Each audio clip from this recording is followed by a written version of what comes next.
Hey everyone, guess what? We do not have ugly swag. We have spaced out radio gear that you're going to want to wear. Why? Because no one wants to wear ugly clothing. So head on over to spacedoutradio.com and go shopping today. You'll be glad you did. And it's a great way to support our show. Once you get your gear, send us a picture of you rocking out in your SOR swag. spacedoutradio.com, shop there today, and make yourself look good.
Welcome everyone to the After Hours radio show right here on Spaced Out Radio.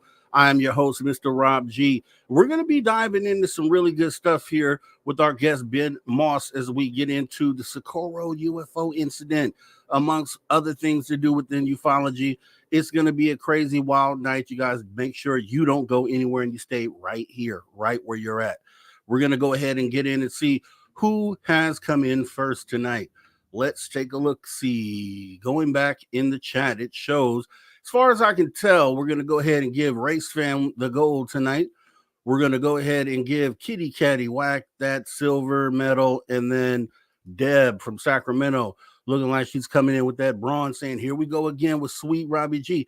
Yeah, if you didn't know, we just finished up over on the Social Dig a little earlier. Awesome show. Make sure you guys go over to my channel and check that out. Great conversations over there as well. Let's see who else is here. We got Larry Bonds in here saying howdy, y'all. Hey, Larry Bonds, thanks for coming on in. Let's see. Let's try to get to as many people as possible. We got Mel WD40 lubing us up, getting into the show tonight, saying, hey, Mr. Rob G. Hey there, Mel. Appreciate you showing on up tonight.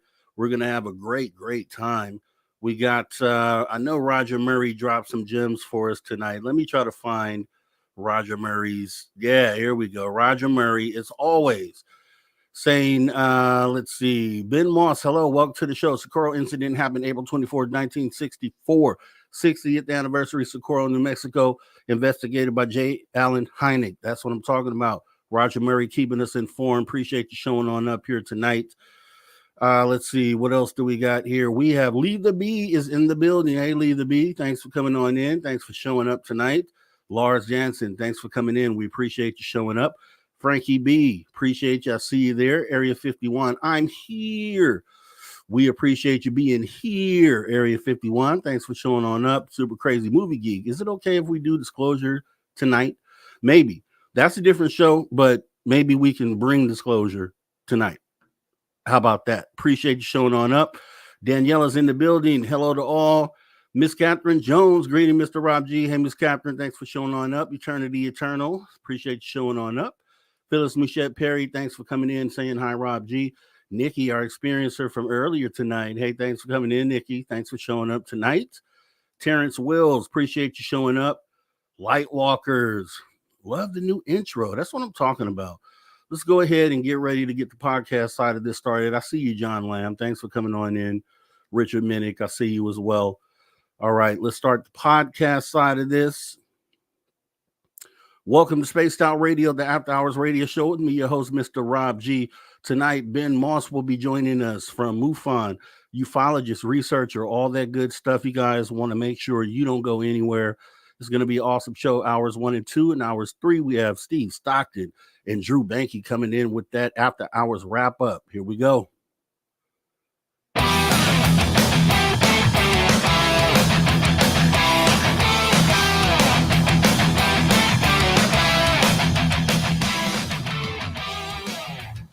Greetings, space travelers. Welcome home. You just tuned your dial to Spaced Out Radio, the only place where you can own the night. I'm your host, Mr. Rob G, and tonight we'll be broadcast to you on our terrestrial affiliates across North America and digitally on digital platforms all around the world. Remember, you can access our archives for absolutely free. YouTube.com/@SpacedOutRadio. And while you're there, please consider hitting that subscribe button. Also, don't forget to follow us on X and Instagram @SpacedOutRadio, @SpacedOutRadio Show. Our website, it's spacedoutradio.com, where the options are endless. You can stay up to date with the SOR Newswire. Get yourself some official Spaced Out swag. Plus, rock out to the man you hear right there, Mr. Bumblefoot, and oh so much more. Once again, we're going to have a fantastic show joined by our guest for the night, Ben Moss, who is a renowned UFO, UAP author, researcher, and investigator with over 15 years of active involvement within MUFON, where he served as a field investigator and later as the Chief Field Investigator for Virginia. He has also been a senior investigator in the UFORA and has contributed to numerous other UFO organizations, researching over 100 cases. Ben's interdisciplinary approach includes studies in physics, history, and religion to better understand the UFO phenomena. He is the co-author of Not of This World, the Socorro UFO Landing with Humanoids, a comprehensive investigation of the 1964 Socorro UFO Landing. Ben has appeared on several popular UFO programs, including Hangar One on Netflix, American Mystery on the Travel Channel, NASA's Unexplained Files on National Geographic, and multiple History Channel documentaries. We're going to go ahead and welcome our guest for the night, none other than the man of the hour, Mr. Ben Moss. Hi, Ben. How are you? Hey, how's it going? I appreciate it. Thanks for having me. Yes, awesome stuff. Getting into a topic and a subject that I think is the Socorro UFO incident is right up there, top 3, top 5 for sure for me when it comes to a case you could bring to anyone, show them the evidence, and if they're open-minded, they have to walk away from it saying, yeah, there's definitely something to that. So glad that we're talking about this and that you covered it in your book, which we'll also get into a little bit later on. But as any other interview, this is our first time meeting and maybe introduced to the audience as well. So I would love to start out with what brought you into this? What brought you to the point to now you're writing a book on the Socorro UFO incident? Well, apologize for my voice. I caught another respiratory thing recently, but originally I was a big comic book reader, so I was always reading stuff that was a little bit out there. But I saw a Walter Cronkite special back in the day about UFOs, and that got me really intrigued. And so when I went to the store to buy comics, mostly Marvel, some DC, but I would grab any UFO magazines I could find. And then I really started getting into it because some of these old magazines had some really interesting stories. And it was the only way you could get information about UFOs back in the day, since I'm older than time itself. But eventually I started trying to figure out a better way to get closer to the subject. And then I joined MUFON back in the 90s, became a field investigator, and then eventually Chief Field Investigator, where I signed the cases, and Tony Angiolo was state director. I had met him at a business group meeting for our respective businesses that we were working at the time. And it was just a matter of getting with like-minded people. And what brought me to Socorro was we had gone to the 2014 MUFON Symposium in Cherry Hill. And I told Tony that we should, just drive up there because some of the researchers were getting long in the tooth. And that was right around the time that Stanton Friedman, I believe, had his first heart attack. But we went up there and we saw, who's a good friend now, James Fox's presentation, and he had brought up the Socorro incident. And so we met with James afterwards, and I told him, I said, look, I remember seeing a video on TV about this tourist had been going through the area right after it happened and filmed the landing site. I told him, foolishly, of course, that I'd find the video and get it to him. And we wrote a couple of articles for the MUFON Journal, back-to-back journals, called In Search of Lost Socorro Footage. And I went all around the world. I talked to Henry Winkler's company, ABC, CBS, Unsolved Mysteries, all these companies. And people either wanted money for the video or they wanted me to go through all these hoops for it. And finally, somebody that I know said, look, I taped that thing. I'll send you a CD. And so they sent me the CD, and it was the tourist that had gone through Socorro probably the next day after this event had happened. And so after hearing about it, we started looking into it, Tony Angiola and I, and just trying to see, was this really anything at all, or is it pretty simple to explain? And the more we dug, the more evidence we found, the more confused we were, because there's a lot of, one of the reasons I wrote the book is because Tony and I wrote the books because I see all these people that have these explanations for it. It was the lunar lander, it was a student hoax, and all these things. So we went down that road and visited Socorro. Probably, I've been there 4 times now, and talked to the family and friends of Lonnie Zamora, who was the witness, and really started finding out what really happened there. And that's what the book that is on Amazon that we wrote.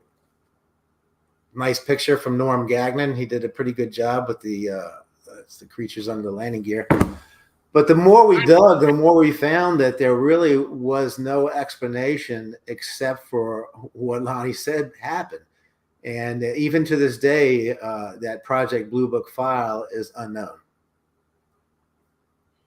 Yeah, this is one of the ones I would think if there was going to be time and effort put into looking into it to uncover other details, this would be the case. It's so interesting, so many twists and turns, and then coming from a credible source like a police officer. I lean to a lot of police officers. I actually interviewed one on the spot in a ghost town we were at to kind of get his perspective, because I'm like, these guys are out there on the road all the time, and there's probably a good chance that they're seeing things or may have ideas that things out there that are weird are going on. So looking at this and then going back, right, because as kids, I'm probably not too much younger than you were. We may be the same age, but I know growing up, we used to go to the supermarket with parents and used to see those Inquirer and all those sorts of magazines with those stories in them.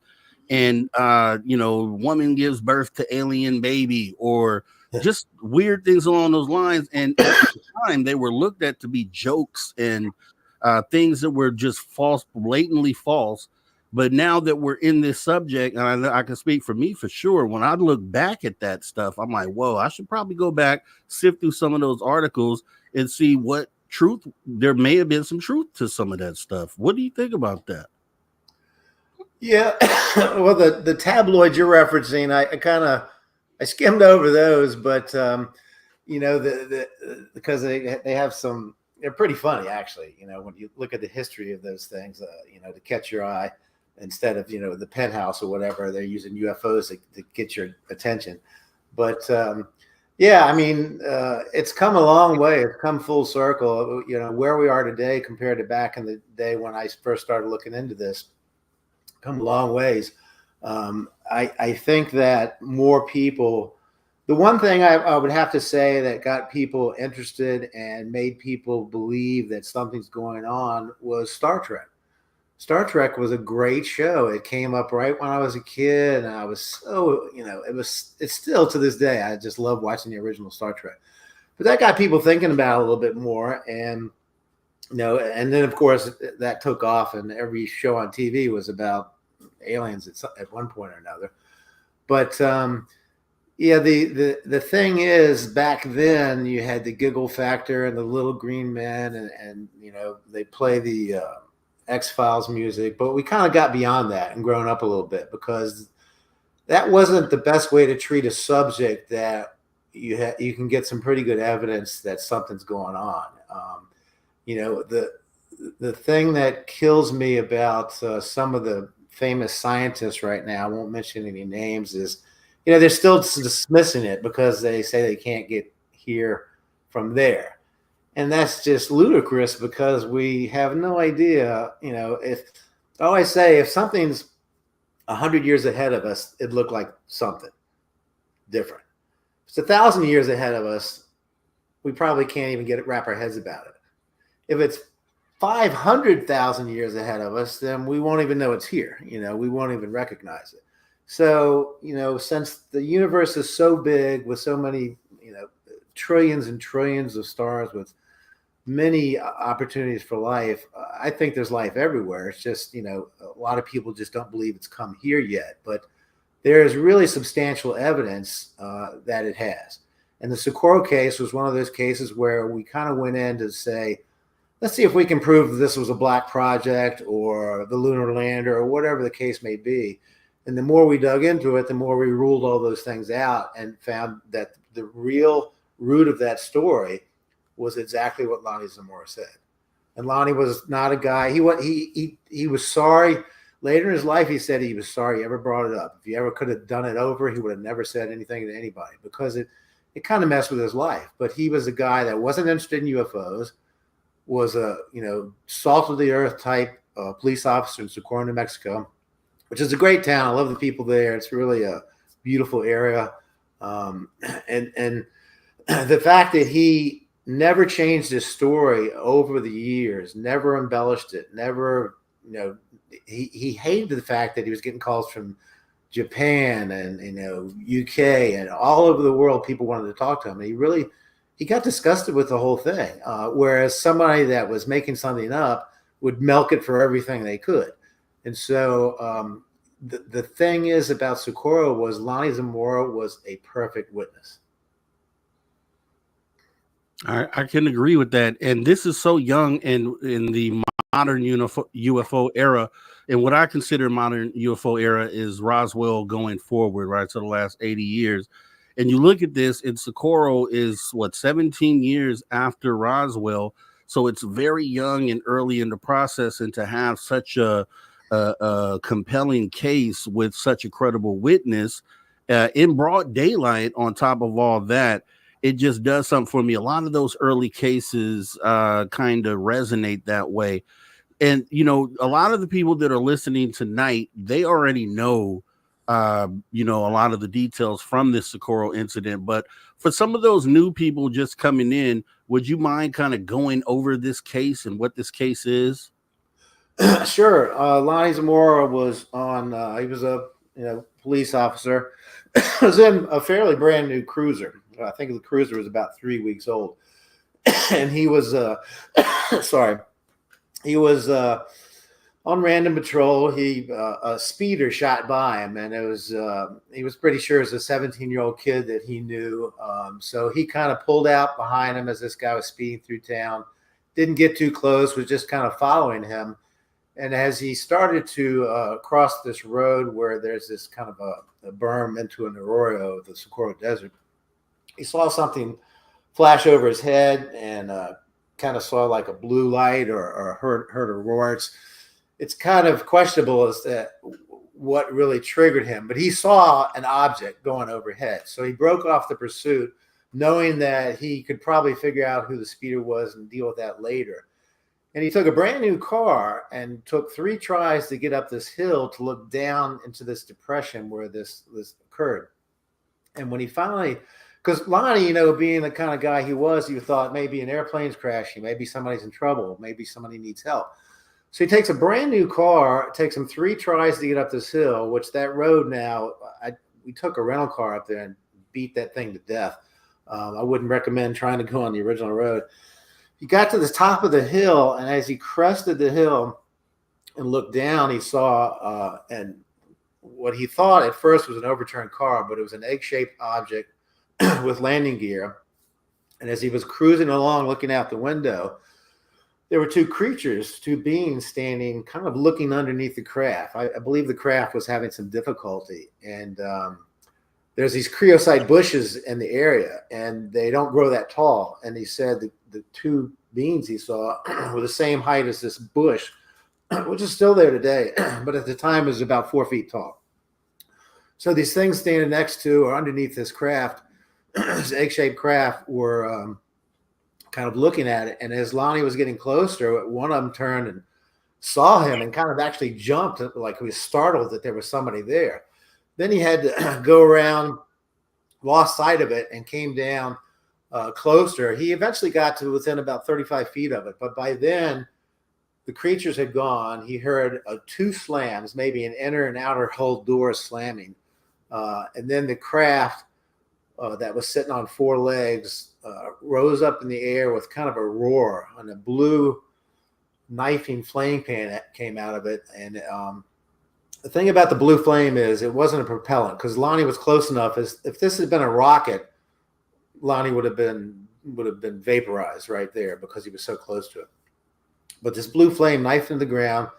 Craft lifted up, sat there for a minute, then went silent, and then started going off towards what's called the Perlite Mill, right, just barely clearing what's called the dynamite shack. There was a dynamite shack out there where they stored dynamite far away from the city. And this is the middle of nowhere. And so he calls dispatch, calls Sergeant Chavez to come out. And Sergeant Chavez might have seen it.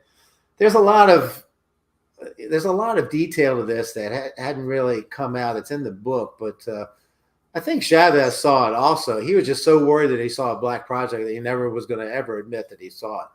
But Lonnie was really freaked out, and Sergeant Chavez noticed how freaked out Lonnie was when he got there. So to make a long story short, eventually Dr. Hynek came out, and when they did the investigation, they found 4 landing impressions of a wedge-shaped, kind of a V-shaped wedge, and where the flame had played out, it actually had cooked this creosote bush and melted half of it. And that's hard to do because these are resinous bushes. It takes a lot of heat to melt a creosote bush. And there was eventually fused sand found. And if you know anything about physics, you know, it takes 2,000 degrees to fuse sand. Yet this beam only played across it for like seconds as the craft was getting ready to take off.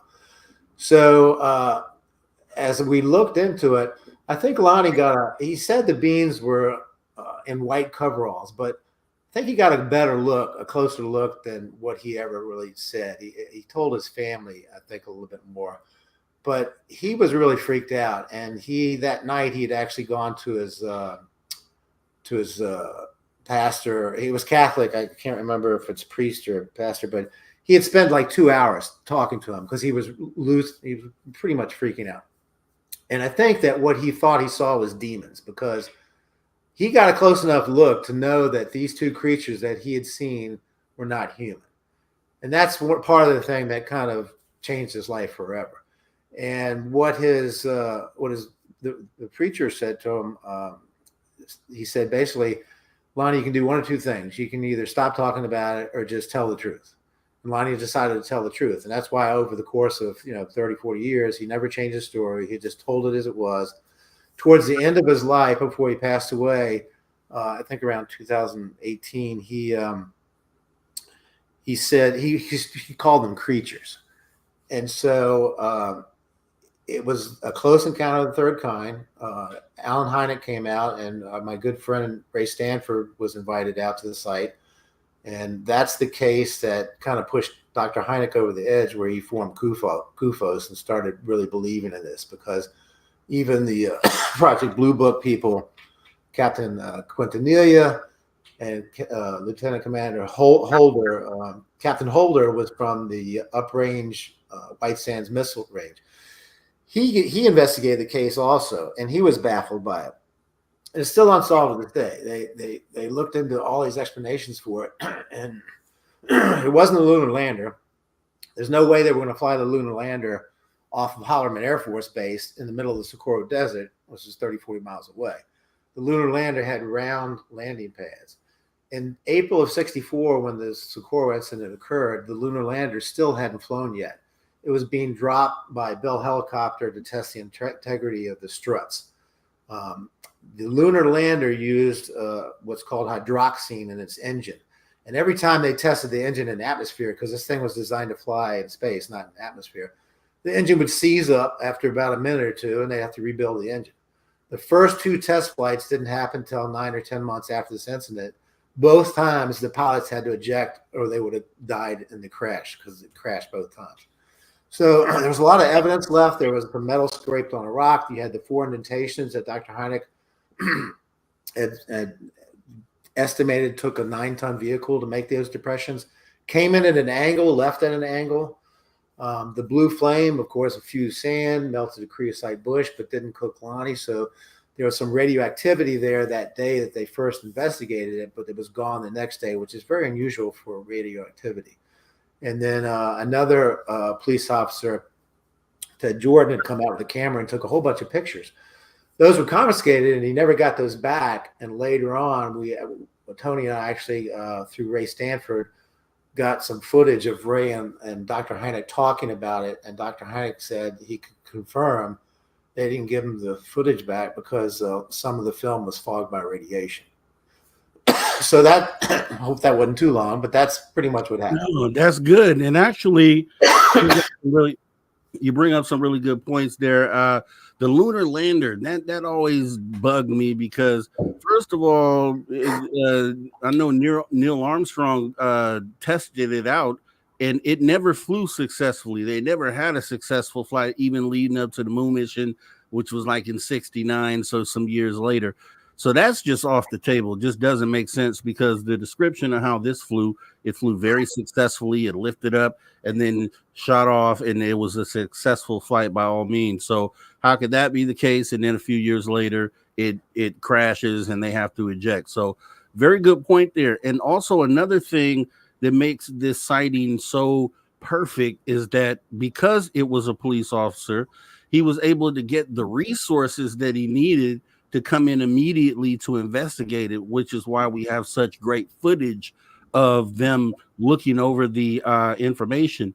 And one of the things that shocked me about this was that along with the evidence that you're saying there with the sand turning into glass, the burn marks there, they also marked where this craft, where it touched the ground, where it had the legs that touched the ground. They put the rocks down to say this is where it was. Now, the funny thing with that is that I didn't know that those rocks were still there today, to this very day, right? They're still there, aren't they? Yeah, the impressions are long washed away. There's a lot of water rolls through that area, but each time I've gone there, it's just more and more eroded. But it's funny because the creosote bush that was smoked by the blue flame is huge now. It's like, what happens with radiation on plants sometimes. The thing is bigger than any other bush in the area. And that's the one that was right in the center because the 4 legs you could triangulate. The thing seemed to be self-balancing. So you could triangulate where the blue flame came out. And the craft had a symbol on it, which, I got tired of getting into arguments about what the nature of the symbol was or what it actually was. But Captain Holder, who was the White Sands commander. Yeah. Let's go right there. Let's get into that on the other side of this break. Guys, we're about to go into the first break of the night right here with our guest, Ben Moss, talking the Socorro UFO incident, plus other things. Make sure you guys stay here. Don't go anywhere. We'll be right back right after this break.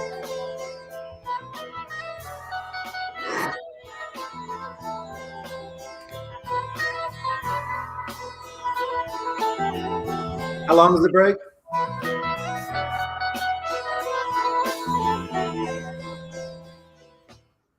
All right, we are clear. This break is 5 minutes. So, yeah, if you need to do anything, you got about 5 minutes to go. Bathroom, yeah. Thanks. Yep. All right, guys. So, yeah, Lonnie Zamora, guys, this is one of the most significant cases out there. There's so many, but this for me, and I don't know for you, I can't speak for everybody out there, but I know for me, this is up there. We had a show earlier where we talked about the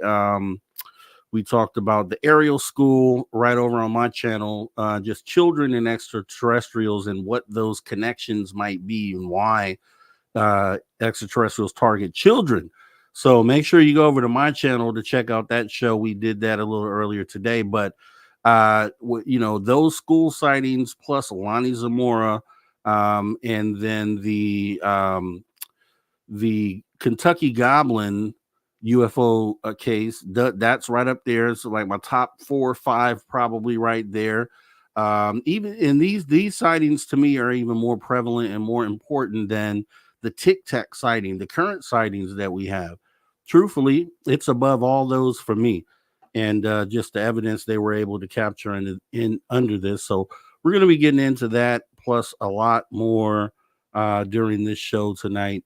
And I know you guys are familiar, most of you, with this case. So it's going to be cool to see how you guys can contribute with comments and questions tonight. Should be awesome. Should be awesome.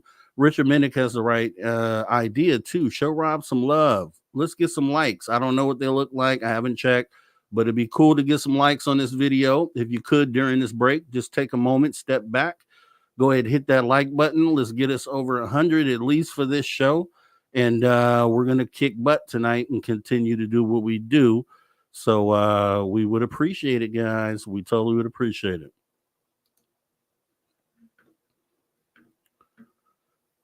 All right. And yes, I am tagging your questions. So you don't have to wait until the second hour, guys. You can post them whenever you want. Just put them in caps, and then I'll tag them. And then we will ask these questions in hour 2, at the end of hour 2.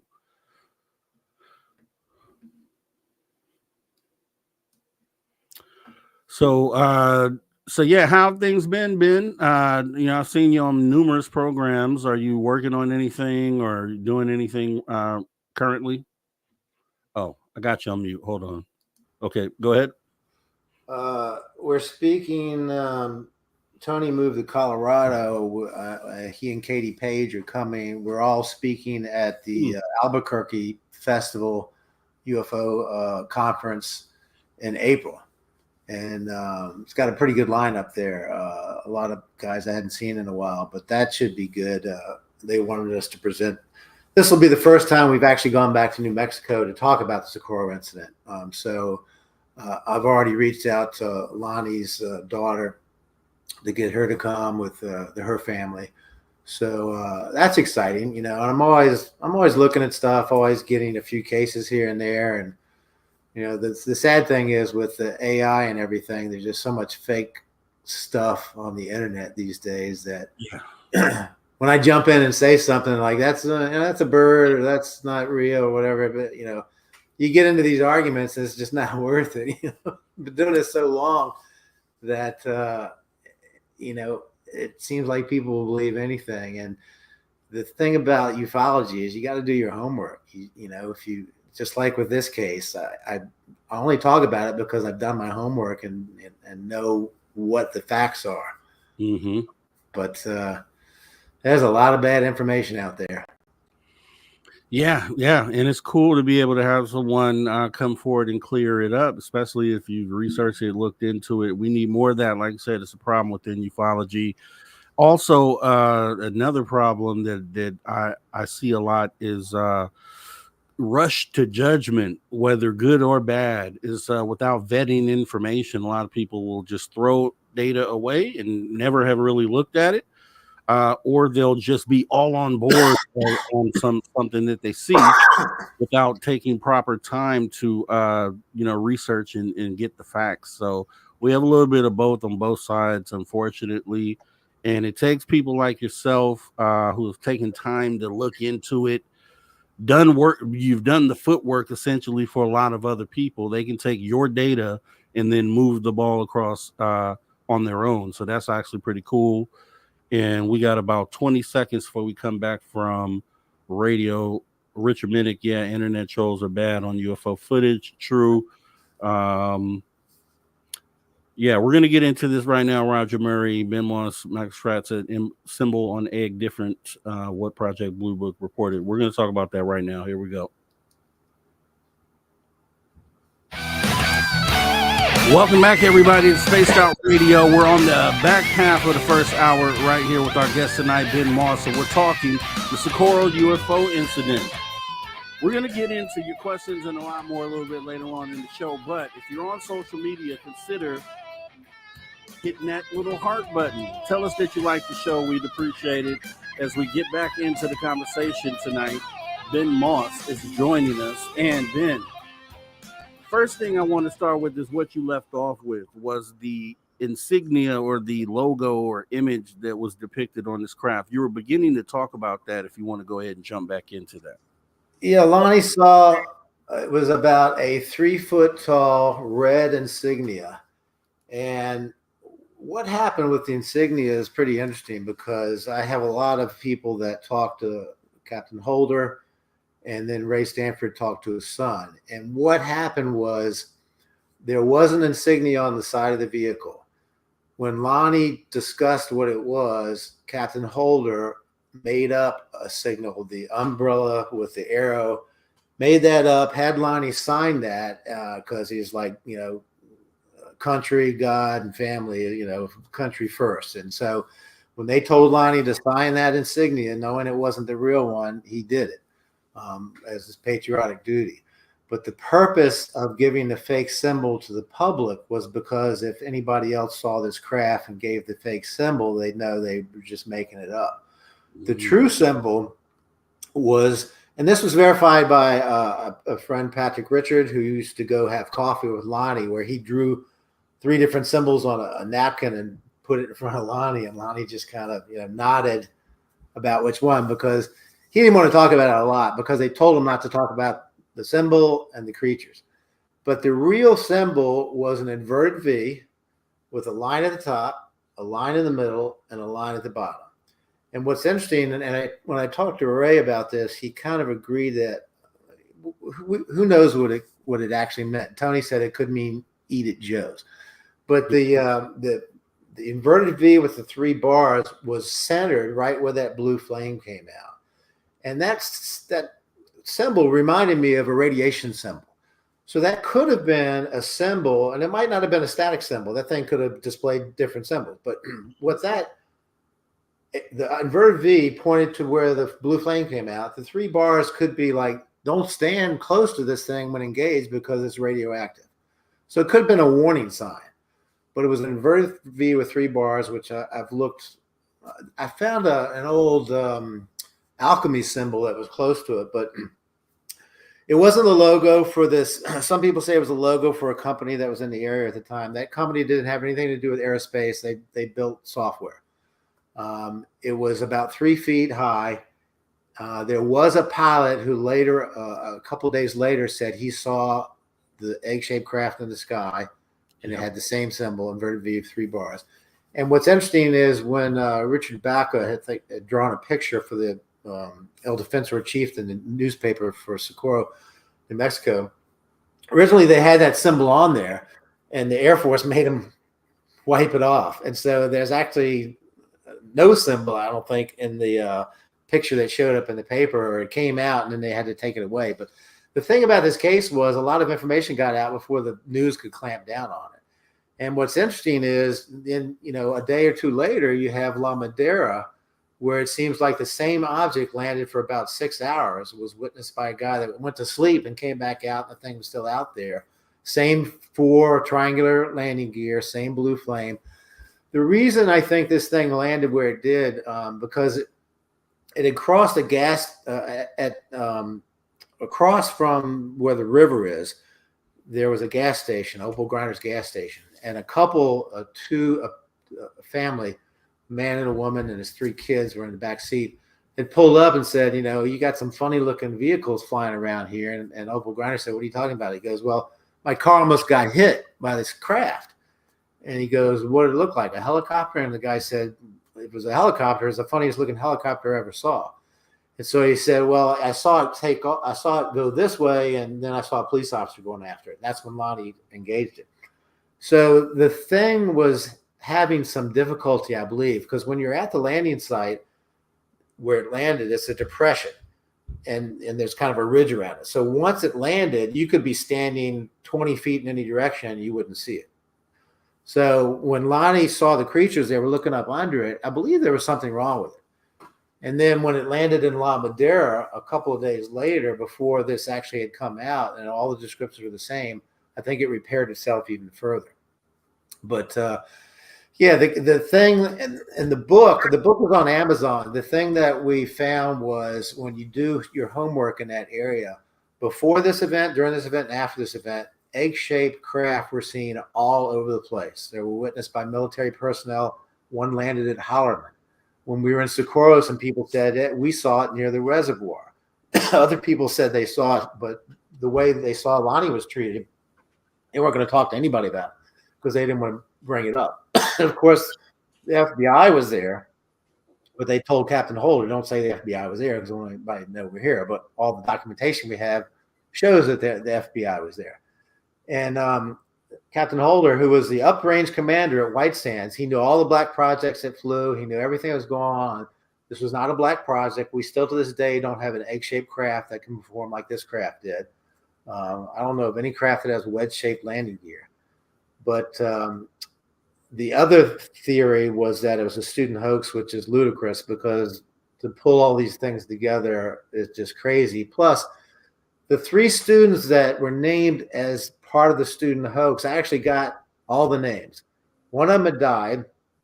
One of them didn't want to talk about it. And the other one said, I can't believe it's Sterling Colgate, who said it was a student hoax from New Mexico University, threw us under the bus.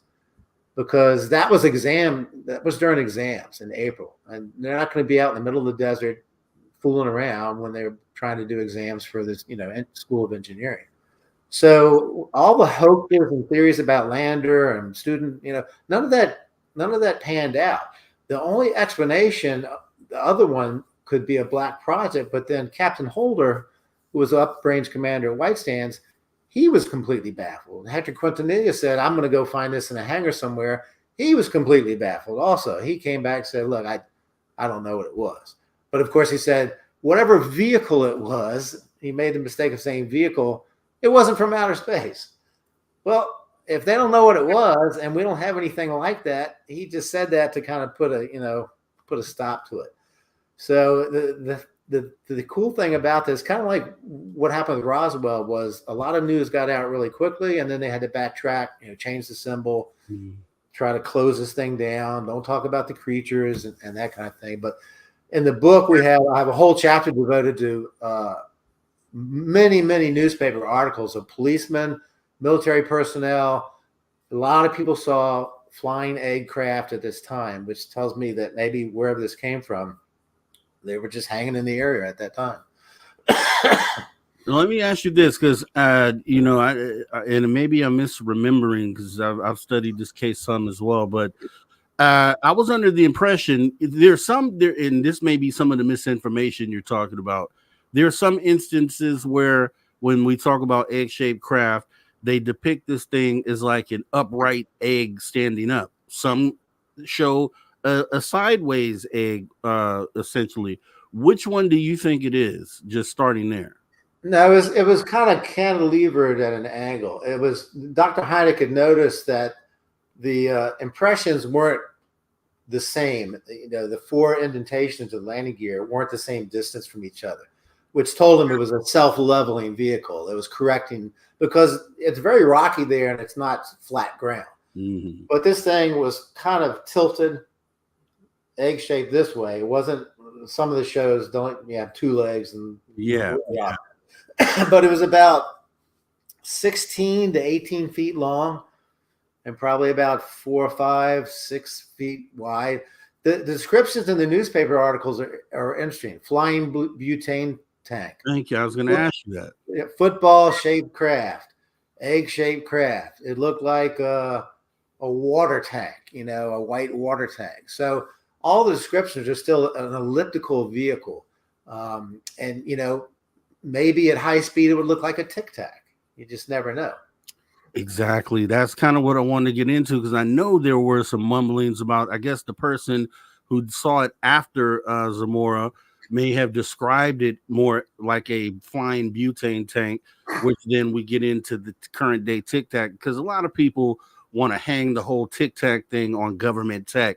But if it's been reported back as early as 1964, it's highly unlikely that you can kind of rule out government tech there. But another thing you said that was pretty interesting that I've never really heard before, but makes a lot of sense is that the insignia that was depicted on the craft may have been something that wasn't static and something that changes and just in the mode it was in, it was in that triangle pointing downward. So that I never heard that aspect, and that makes a lot of sense that it probably would be something that would change depending on the status of the craft. Now, getting into the flame, the blue flame.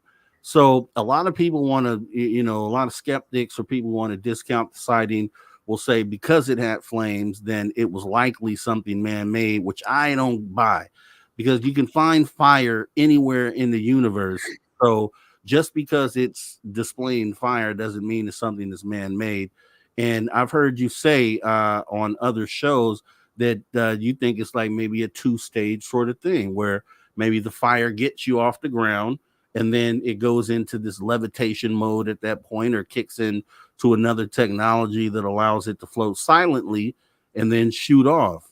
Did you want to speak a little more to that or how you may have explained that?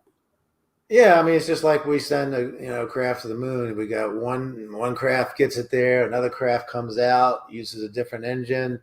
The thing about the blue flame was Lonnie was about 35 feet because Dr. Hynek and Ray Stanford measured it with their feet, and he got within 35 feet of the vehicle before it took off. And so if that had been a rocket, a propellant-driven engine, he would have got cooked or burned badly.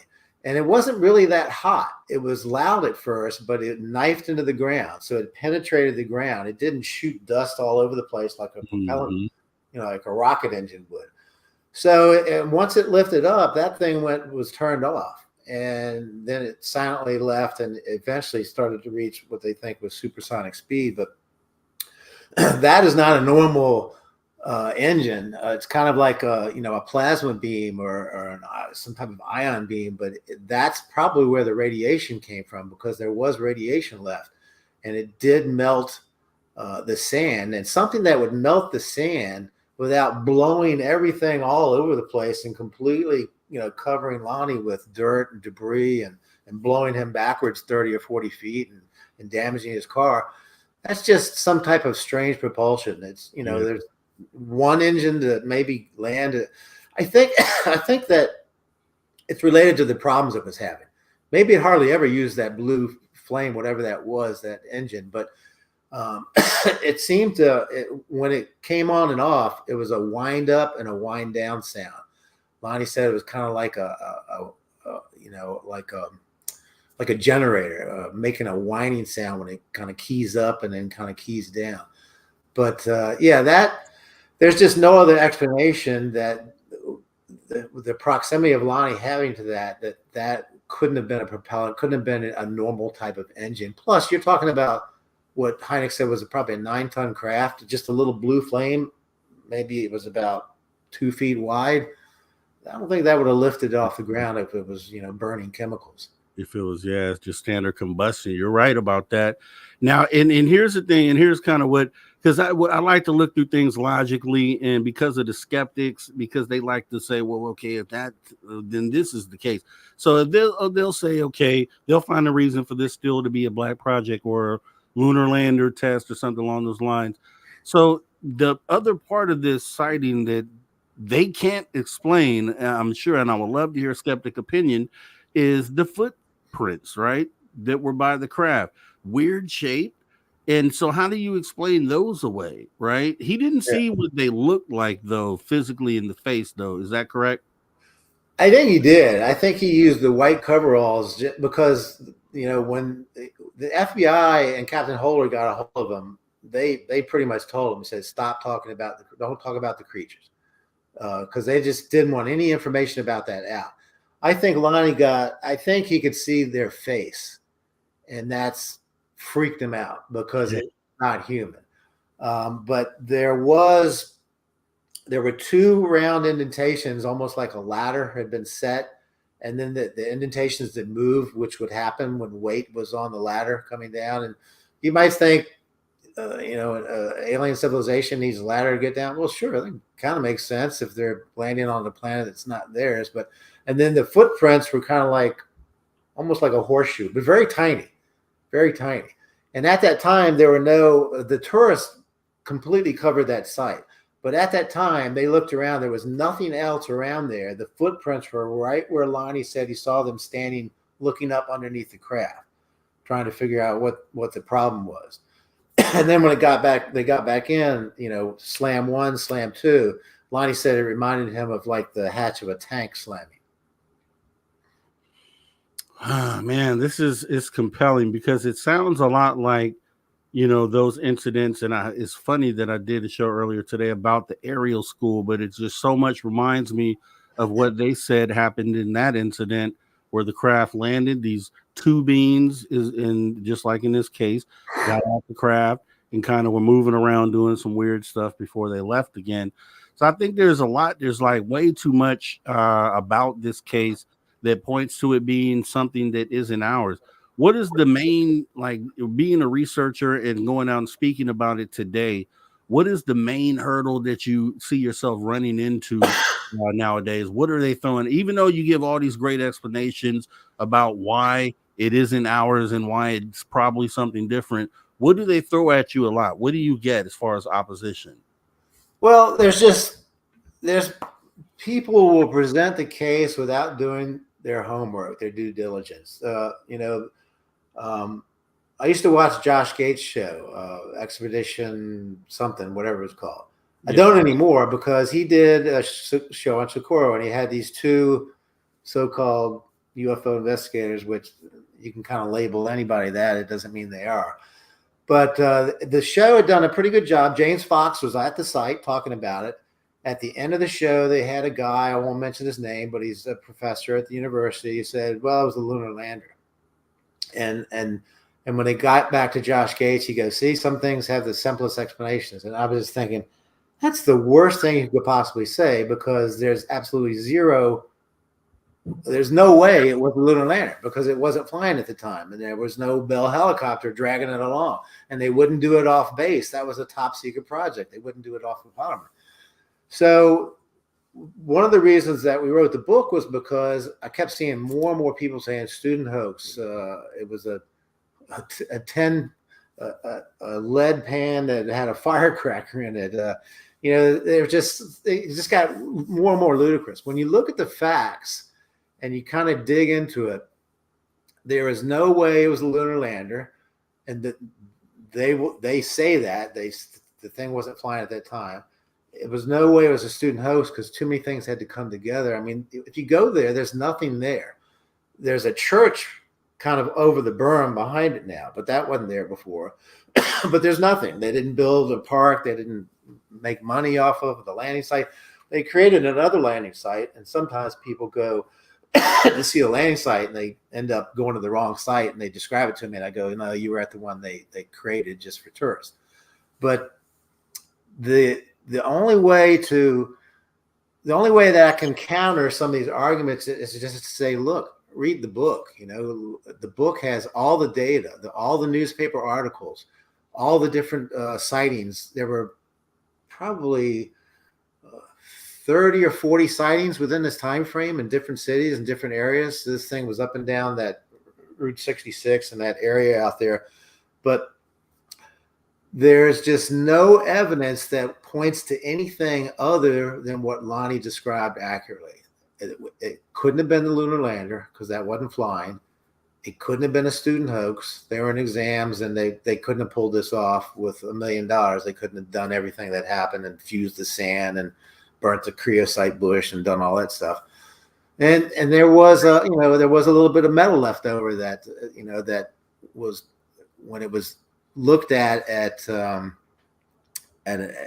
lab, they said it was a non-corrosive metal that would be perfect for being on the outside of a landing gear because nothing affected it. It didn't corrode. it wasn't affected by the elements. And this thing, the thing is that Ray does have a photograph that was taken to the dynamite shack. A kid that he knew was like a week or so after the incident.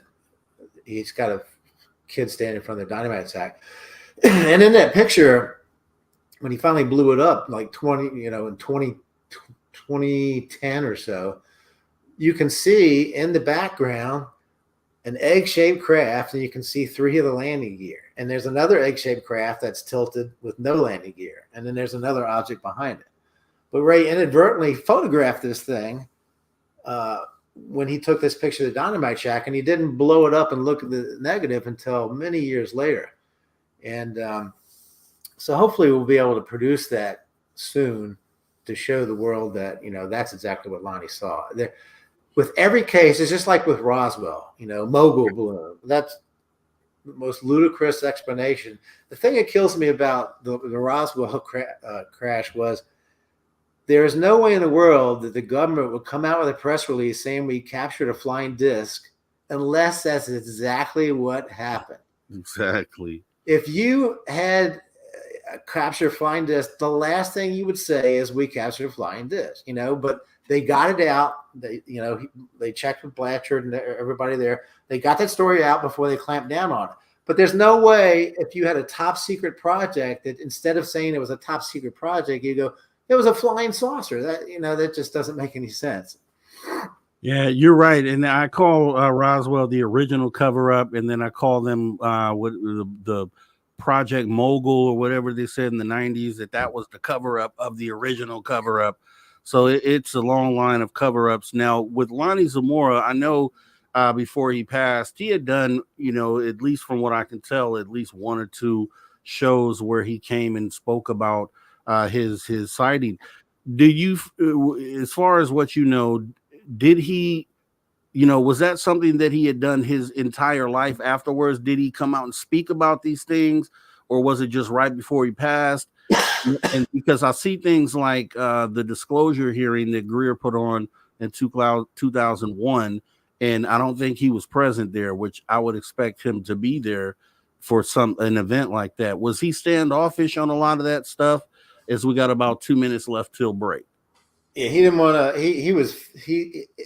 He on film. I believe it was Unsolved Mysteries. He goes, "I'm just disgusted with it," because he was just tired of talking about it. But when he talked about it towards the end of before he died, he said the creatures. He didn't say white coveralls. He said the creatures. He never changed his story, but when I talked to his family, they said he was never the same afterwards. He was a changed man. And his friends knew never to bring it up. If Lonnie wanted to talk about it, he would talk about it, but you didn't ask him anything about it. But, he quit the police force. He worked at the gas station. He worked at I believe at the dump there.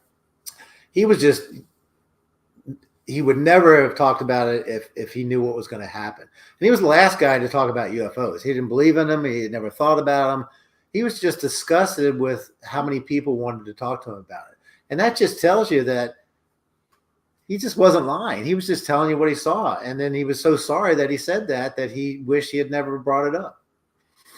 And that's more of the ridicule at play, I would assume. Yeah. That's too bad. I mean, with things changing the way they are, now or nowadays, I would love to, transport them into this time where they could say these things without ridicule. But what we're going to do is we're at the top of the hour. We're going to go ahead and take a 5-minute break here as we get ready to come back with Ben Moss and talk more of the Socorro UFO incident, plus today's state of ufology. You guys don't go anywhere. Conversations that move the needle. Conversations that move the needle. You're listening to After Hours with Mr. Rob G on the only place where you can own the night. Spaced Out Radio. Spaced Out Radio. You've tuned your dial to the right frequency. All right, Ben, we're going to go ahead and take a 5-minute break. I'll see you in 5. Got it. Thanks.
All right. Welcome back, everyone, to Spaced Out Radio After Hours Radio Show, after hour number 2.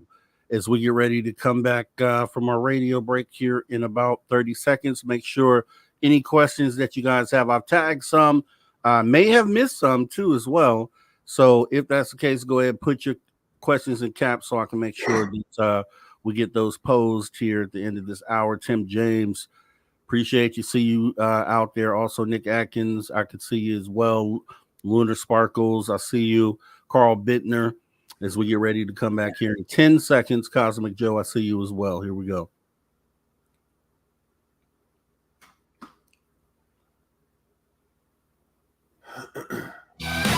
All right, everyone. Welcome back to Spaced Out Radio after hour number 2. We're already at hour number 2 with our guest here, Ben Moss, talking about the Socorro UFO incident, lining some more.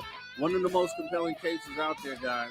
Remember, if you miss any of this show, you can hop back at any time, jump in our archive, youtube.com/@SpacedOutRadio. Dave says there's a plethora of content there. I will go and check it out as we get back into the conversation here with Ben Moss. Ben, so are you currently a MUFON investigator? No, I left MUFON after some of the problems they were having. Still, a lot of good investigators there. Just wanted to do my own thing and free myself up to, my goal is still to capture my own evidence, because when you investigate cases and look into footage and things like that, the first thing you have to do is, all right, I got to see if this is a fake. I got to look at the metadata. I got to do all my forensic analysis.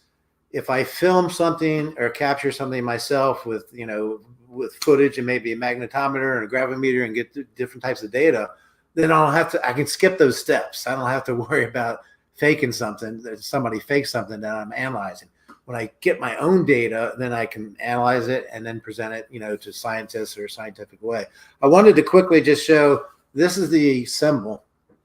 Oh, nice. Okay. So does that look like a radiation symbol? Yeah. I mean, Definitely doesn't look like the one that they show everywhere. It's definitely different from that for sure. Yeah, and I just wanted to mention real quick, the reason I wrote the book, Tony and I wrote the book, was first of all, a lot of times in ufology, when you follow the money, you kind of run into a lot of charlatans. And we didn't write it for money, because I certainly lost a lot of money on the book. I self-published it myself. I called people to help me publish it, and they wanted 75% of the proceeds or whatever. So it is on Amazon. and you can read the first 2 chapters free. But a lot of the things that we're not talking about here that back up, the sightings and the reoccurrence of sightings and egg-shaped craft in that area are in the book.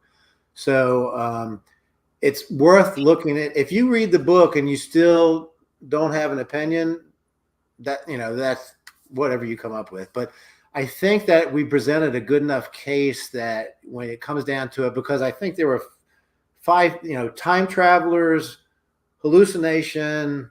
There were no explanations. Once you kind of, go to Oxen's razor, the one thing that's left is the truth. And that's exactly what Lonnie Zamora said. Lonnie wasn't lying. What he said actually happened the way he said it did. This whole event was like 3 minutes. But then you have the Opal Grinder witnesses. There was, when we were in Socorro, we ran into a person. We talked to a lot of people that knew Lonnie, but there was this woman that had a gift shop.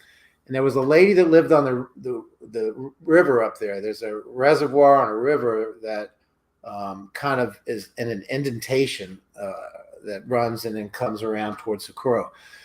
And this woman told us, and said, this lady was sitting, the house wasn't there anymore, but we found where the house was, and it looked right onto the river. But she said she was sitting on her porch like 20 minutes before this incident happened. And she goes, I saw this egg-shaped craft kind of contouring down the river in between the banks, so that, it was below the sea level there, and came around and then headed towards, where the guys that were at Opal Grinder's gas station encountered, where it almost hit the top of their car because it was definitely losing altitude. And so that's the kind of things you get when you go on site. This lady saw it, didn't think much of it. She, I saw an egg-shaped craft, passed by the house, drank a beer, whatever. Mm-hmm. But when you're there talking to people, a lot of people said they saw it. They knew that Chavez had seen it, but he would never talk about it. They were so disgusted by the way that Lonnie was treated that became a kind of an in-town thing. And the thing about Socorro, you have a great engineering school there, but a lot of people that were there in 64 are still there because they go to school there, they get a job in the area, and they'd stay there because they like the area. The bartenders that knew Lonnie at the bar there were also engineers. And so, it's kind of a close-knit group that all kind of knew each other and looked out for each other. But when they saw the way the FBI and everybody treated Lonnie, they were disgusted with it also, and they didn't want to talk about it. But there's a lot of other stories that could have come forth of people saying, and a lot of pictures were sent to Lonnie that disappeared. Lonnie's house got broken into after his death, I was told by family members. But, there's just, the more we dug into this case, the more we found. And now I'm kind of looking at La Madera a little bit closer, working with Dave Marler and his big UFO repository. I was supposed to go visit in a couple of days, but I just couldn't put it together.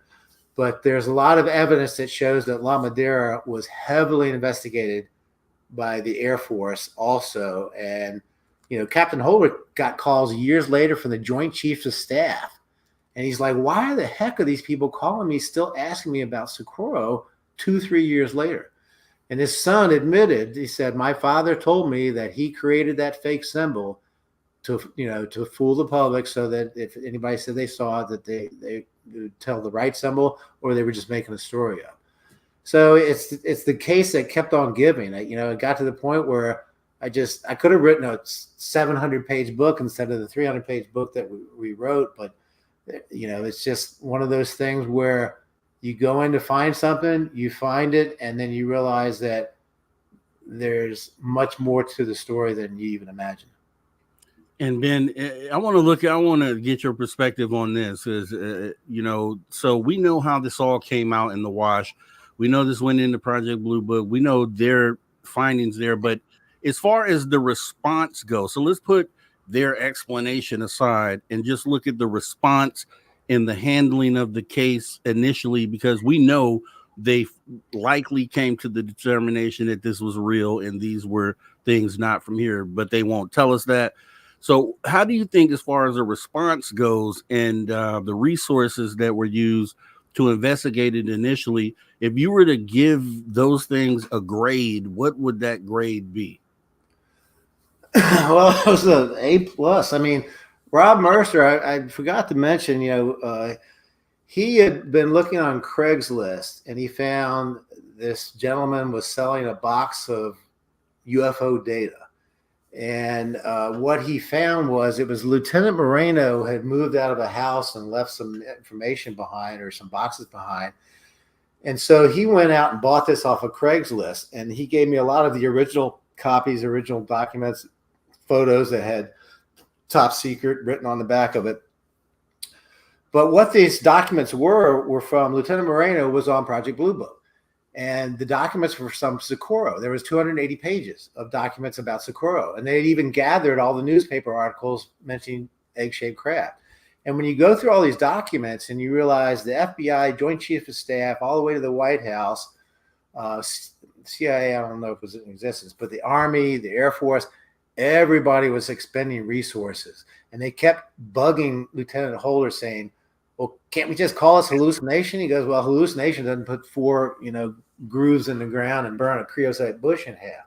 So they spent a lot of money, a lot of time. And now I'm finding out that they had maybe an even bigger investigation at La Madera to see what that was. And that's it's very hard. I know Don Schmidt and Kevin Randall, I've been on their shows and they're friends.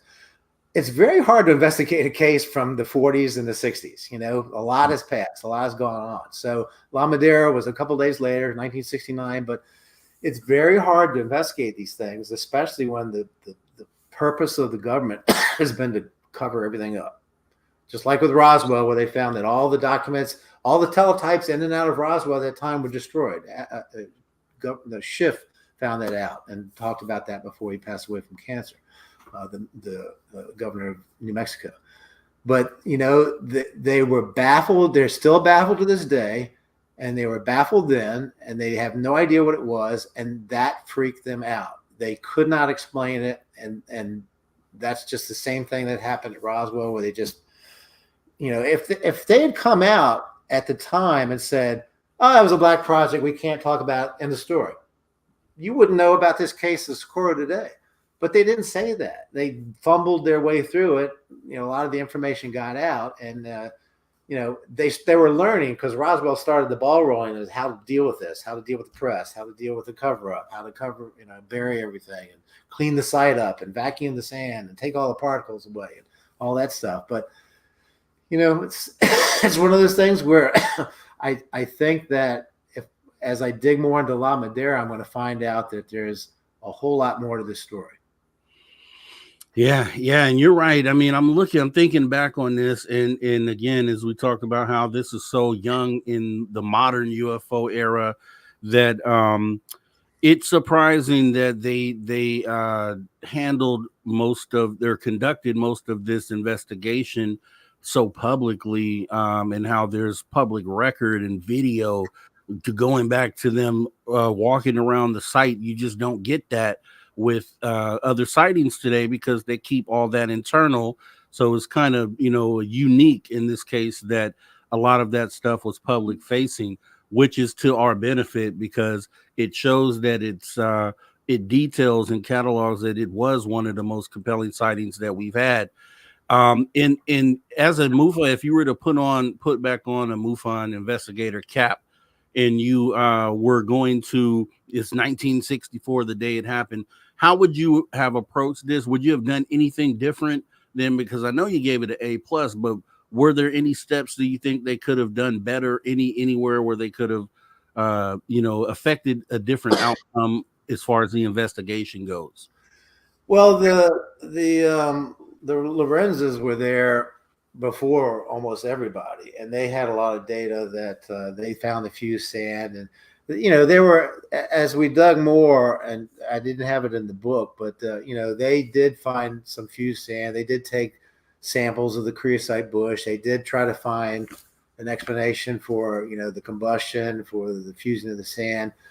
But I would say that the main thing was when the thing about the piece of metal that was on this rock, there in one of the landing gears, there was a rock at the bottom. And when Ray Stanford and Dr. Hynek were there at the site like a couple days after, and they were looking down in the hole, and Lonnie goes, "It looks like that rock was broken by the strut and scraped down along this rock."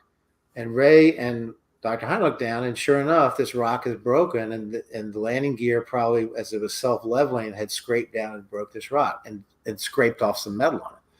And they kind of marveled at it, and then they didn't do anything. And so Ray, thinking quickly, said, "Oh, don't you have to get back to talk to the FBI? They're doing at the police station." So they drove back, and then Ray got in his car and came back and grabbed the rock. And the rock had this metal scrapings on it. And he eventually sent it to Goddard. Goddard kind of said they lost it, but it wasn't anything unusual, but they would only take half of the metal. But when they gave Ray the rock back, all the metal was gone. But I've held the rock in my hand, and I have pictures of it. The rock has, there's uranium and stuff in that area. It's volcanic rock in that area. And there's a lot of crystals in the rock because of the nature of the makeup of, of volcanic materials. And in that rock, there's melted, some of the crystals and things are melted and kind of like poured down the rock, which tells you intense heat hit that thing. And the metal that they left at Goddard disappeared. At first, they said it was, this non-corrosive material, very unusual, it was made with earth materials, but the isotopic ratios were, if you have iron, but it comes from not on Earth, from outer space, the isotopic ratios are different. And the isotopic ratios apparently on these metals, iron and magnesium, I think there might have been some zinc, I'm not sure, but were not Earth isotopes. Mm-hmm. And so that kind of became a cover-up. And the person who investigated it, we found out later, got sent to the woodshed, which means he got moved into an office where he couldn't talk to anybody anymore. But I would have grabbed that metal for sure. I would have maybe looked around for the pictures a little bit more. I would have definitely grabbed some more sand, done a little bit of an area investigation to the whole thing. These days, of course, you have drones and you can do a lot of stuff. But the problem with the site was that a lot of the tourists found out about it. And it's not the easiest thing to find. If you don't know where it is, you're not going to find it just by driving around. And we always got permission from the owners. But they trampled the place. And the film footage that we found, the lost Socorro footage, just shows 30, 40 tourists just kind of walking around, picking up stuff, poking the bush that got burnt. And so there were footprints everywhere and everything was destroyed, and you could have added material later.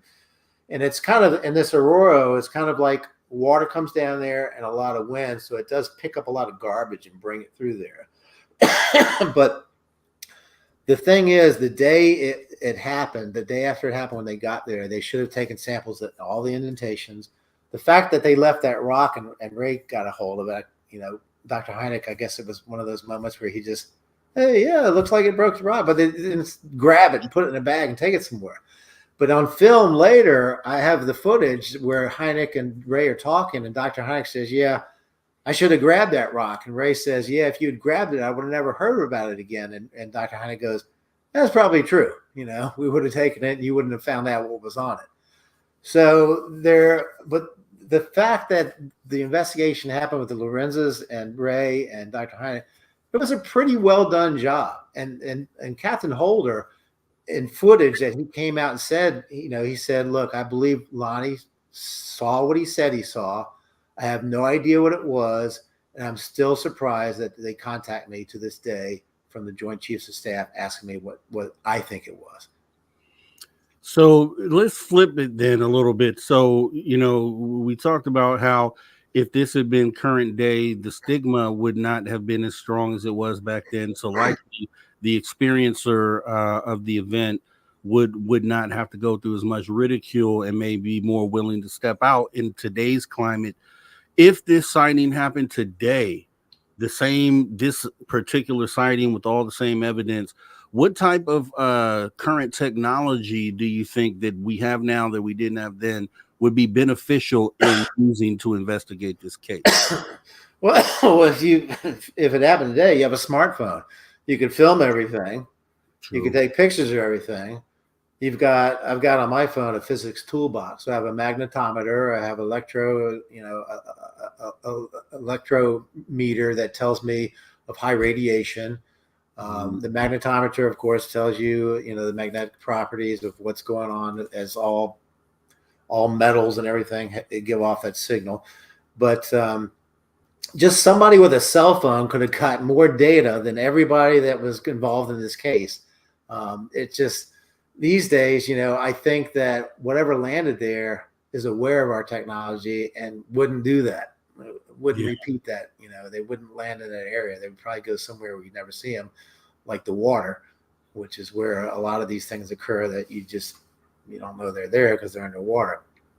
But and the other thing is, I really wish that I never got to talk to Lonnie directly because I got involved in the case later. But I would have loved to have talked to the minister, the Catholic priest that he had his discussion with. I don't know if he'd been allowed to say anything, but I would have loved to have been a fly on the wall to hear what Lonnie was telling him, because he spent at least 2 hours that night talking to his priest because he was so freaked out that he thought he had seen something that was like anti-God or demonic.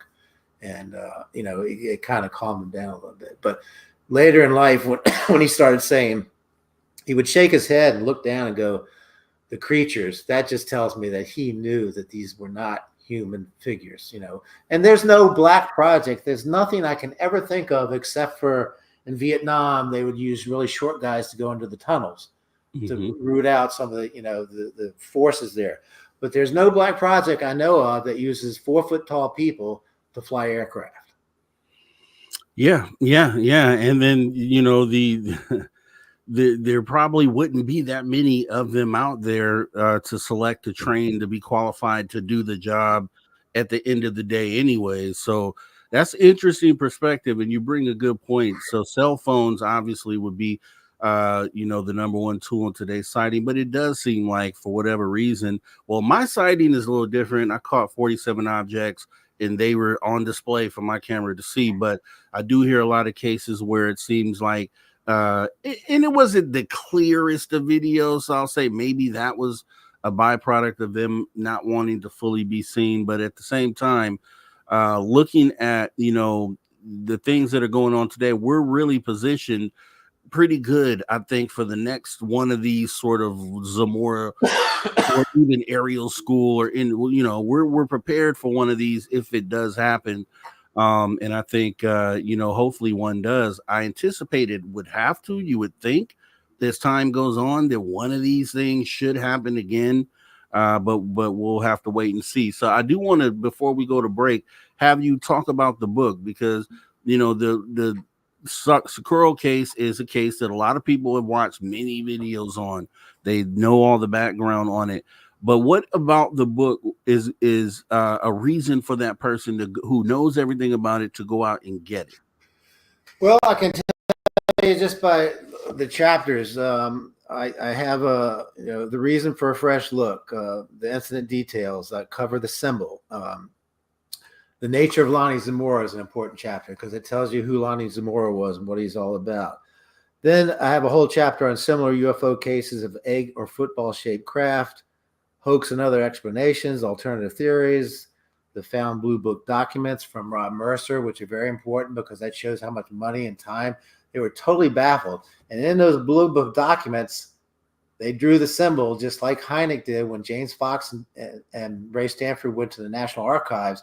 They got Dr. Hynek's drawing of the symbol, which was the inverted V with a bar on top, bar in the middle, and bar on the bottom. And then the lost Socorro footage. So it's a lot more detail, a lot more. You can see the 5 years we put investigating into this in the book, because without all the supporting evidence, all you have is that one story. But when you see all the things that happened around this area, all the other sightings of egg-shaped craft by police officers, military personnel, landing at Hollerman, an Air Force officer and a jet saw the craft with the symbol on the side. You realize that these things were flying around a lot in this time frame in this area. Is it one particular civilization? Perhaps, maybe they come by periodically. But you have Leveland. The Leveland case from the 50s was a 200-foot egg-shaped craft. Wow. Maybe that's the mothership, and these other ones come out of that. Just like when we go to the moon, we have the mothership, and then the lunar lander came off that, came back to the main engine, got us back to Earth. That's probably how these things operate. It could be AI, it could be, these beings could be some type of clones, but it just seems like there was so much evidence for this type of craft in this time frame performing these type of characteristics. And the thing about Socorro was there were three separate people in Albuquerque that called into the police station and said, look, there's a blue light and a craft heading in your direction. 3 separate phone calls before Lonnie's incident. So that backs up also that people were noticing that something was coming towards Socorro, just like the lady sitting on a porch that saw it come down the river and then go over where it almost hit the car and the guy stopped at Opal Grinder's gas station. So I got to the point where I wanted to spend more time there, and there were a couple of people that didn't want to talk to me about it. And I can understand that. As an investigator, I never give up names or anything if somebody wants to keep it secret. But there were some people who just didn't want to talk about it. And Sergeant Chavez, who was the first on the scene after Lonnie, I'm pretty sure he saw it, but he would never admit that because to the day he died, he thought it was a black project that would get him in trouble if he said something about it. All right. And that's a perfect place to end as we go to break right here.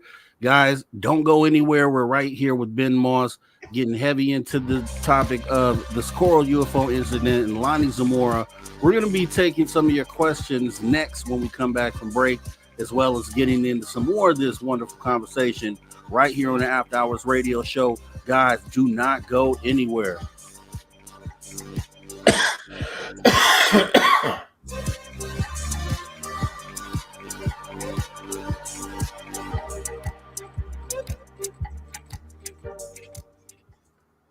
All right, we are clear. So we got about 5 minutes. We're still on air on YouTube, but if you need to do something, go ahead and take the time.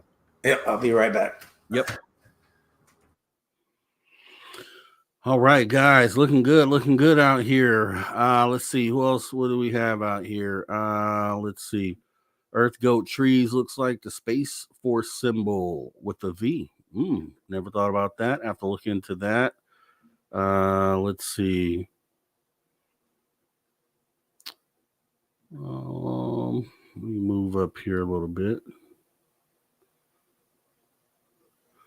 Race fan, the ETs will land and say, take me to your leader so I can probe him. They might, if they haven't already. It is supposed to be met with presidents. Who knows what has happened? Yeah, this would have been awesome if Lonnie had a camera with them. But I think, like I said, this was documented so well and for the public to see. I'm just shocked, especially from way back then that we have the footage that we have.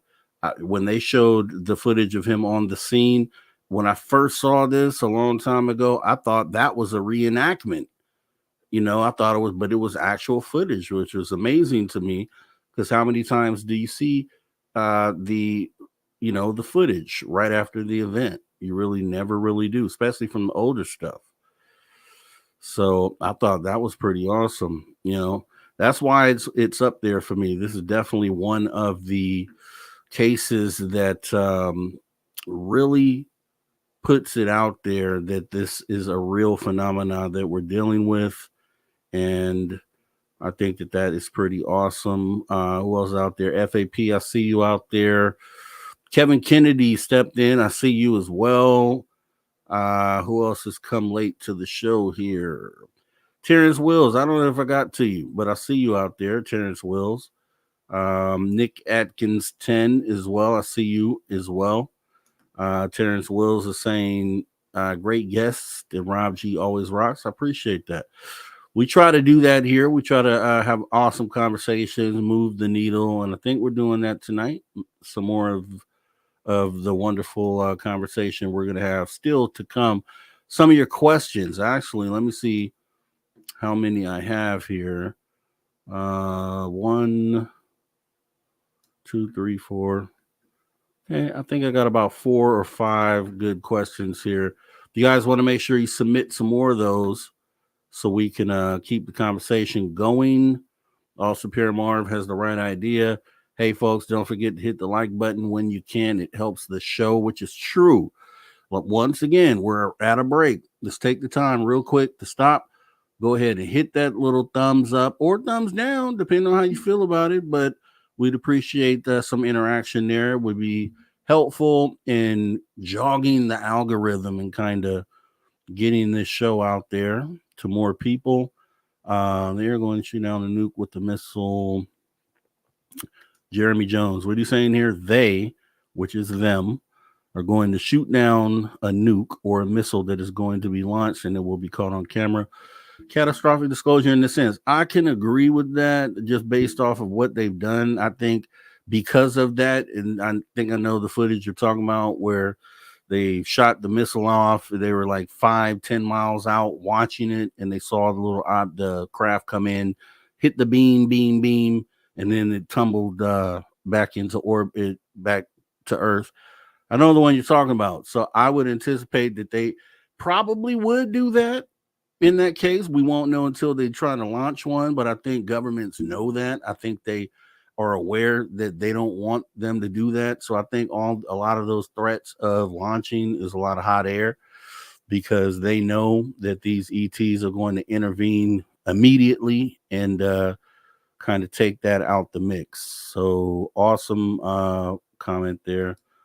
And what else do we have here? We are moving back. Okay. Anything else? All right. We're getting ready to come back here in about 1 minute, guys. So once again, questions would be welcome, and I will be looking for them as well as we get ready to come back. Welcome, President Zaddy. Thanks for joining us tonight. We appreciate you showing up to the show tonight. Erico Dion Viglione. You got to let me know if I'm saying that right. I try it every show, and I'm never sure if I'm saying it right. But since you don't say anything, then I assume that I am. But that's just an assumption, right? We know what assumptions, how that goes. Let's see.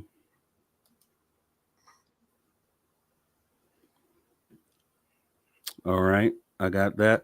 All right. And here we go. 20 seconds, 15 seconds. Let's go.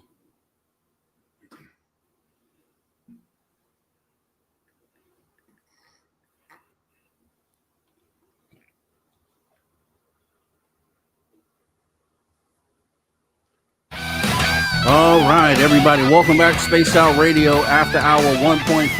That means we only have 23 minutes left with our guest tonight. Make sure you get the questions in. We'll be asking those on the back half of this hour.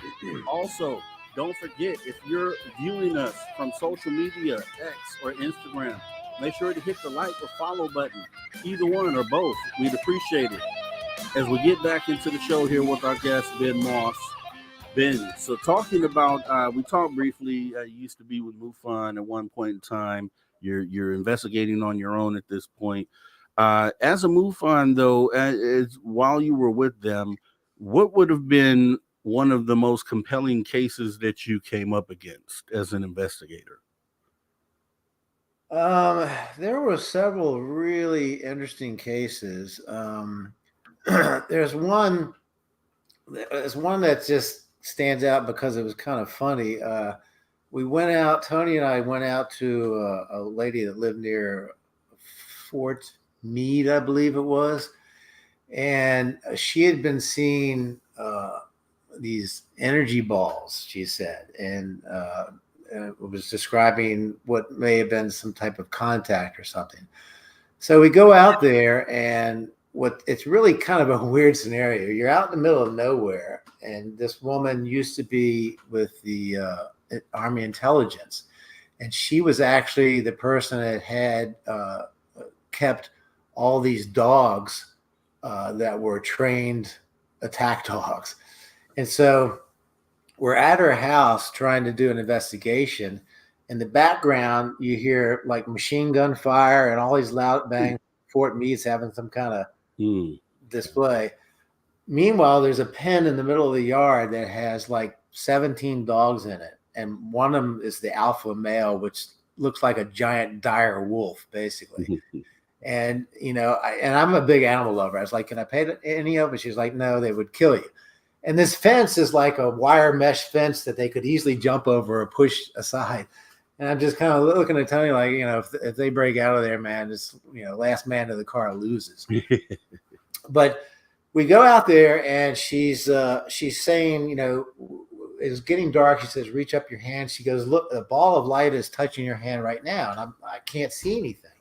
So I took all these photos, and in the photos, and I don't know if you know who Bruce Maccabee was. He had passed away.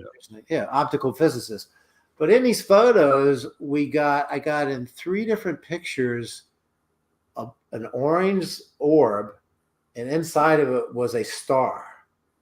And it was by my car. And you could tell from the way the sun was filtering through the trees that it wasn't the sun that was creating this effect. I kind of thought that might be the case. And when I sent it to Bruce like, I don't think that's what you got here. It sounds like what this lady was describing is what you photographed. And so we did photograph these really interesting, they're about this big, they were orange, and they had a star where the edges touched the circle. And it kind of reminded me of what, the Tic Tac pilots, the pilots were talking about when they saw that cube inside of a circle where the 4 corners of the cube were touching the circle. That was interesting. And there were a lot of other cases that were very interesting where, somebody said they'd been landing at night, and we went back behind her house into the woods, and I found places where the trees had been, looked like something had come down, broke some branches, landed in this marshy area, and created a big pad where it sat.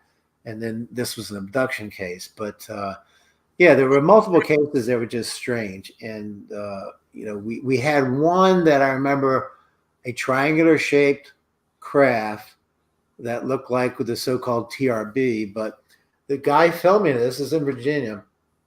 It crosses in front of a full moon, and when it crosses in front of the full moon, it becomes translucent. Wow. And that's on the internet somewhere, but that was really fascinating. And then a lady on the highway filmed the one with the red light in the center. I'm not sure that the red light in the center and the 3 corners of the triangle is not something that we're flying around or re-engineered or whatever, but the one that turned translucent was pretty interesting. Let me ask you this, because before we jump into these audience questions, let me just ask you real quick. What do you? A lot of people have different opinions on this, but what do you think the percentage of craft that we're seeing are man-made versus anomalous? I think that there's a criteria that I use. Anything that has a contrail or trail or moves in a straight line is ours.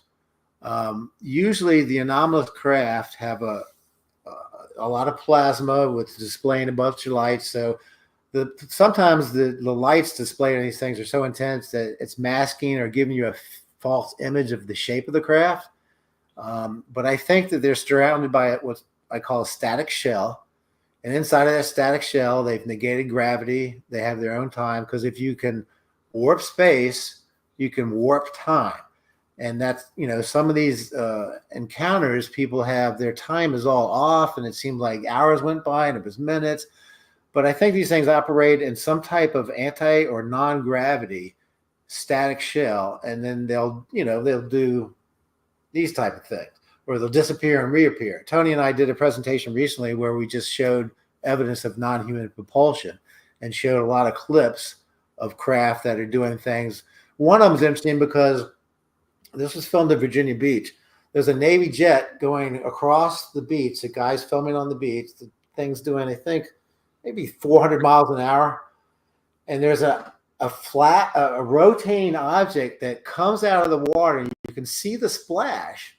And it's next to a swimmer. There's a guy out there. It comes out of the water, and as this jet's going by, it's barely moving because we go in slow motion for this footage. This thing goes, and the jet moves like a couple of inches, going at 400 miles an hour, and this thing just goes off camera. And it's a rotating, looks like a triangle. And I saw from the ISS space station a very similar rotating triangle passed by the ISS space station. So I think some of these things can be very tiny, because I remember way back in the day when Great Britain has a lot of terrorist attacks, and they put in these biomedical devices. And this one device could sense, different types of chemicals, bomb materials. It saw an infrared and all these different multiple spectrals. And as soon as they turned it on, like 5 minutes later, this thing about as big as your fist came wandering down, got right up to it, and then suddenly sensed that the thing could see it, and then shot off into the sky. Yeah. Yeah, there's a whole theory about some of this stuff in the upper atmosphere might be like living plasma, like some of the stuff they see from the space station that they describe away as tumbling ice, and the thing that went around the tether that broke off the shuttle, the 13-mile tether. But it makes a lot of sense, because a lot of these things, even my sighting, where these things they seem to be alive, truthfully, like biological, is so weird to even say that, but it does definitely seem that way. Yeah, fourth state of matter. Plasma in space behaves very bizarre. The Russians did a lot of cool experiments, but plasma is a very strange thing. There's a great video. I don't know if you've seen it, and I saw this myself, of a purple plasma ball going down a railroad track and then crossing the track and discharging electricity as it goes. Wow. When I was 20 or so, I saw two purple plasma balls come out of there was two thunderheads, and these two purple tracks connected the thunderheads. And then these two purple plasma balls followed behind each of it. And they were both about 6 feet across and made a whooshing sound. Wow. And it's probably the weirdest thing I've ever seen. I've seen multiple UFOs, but that was the weirdest thing I've ever seen. And if you dig into plasma and all the things we're finding out about plasma, who knows? I mean, I think plasma is a byproduct of their propulsion system. I just don't know what that is. Awesome stuff. Let's get in. We got T-Bone with the question saying, Ben, do you think the Zamora case and Falcon Lake might be related?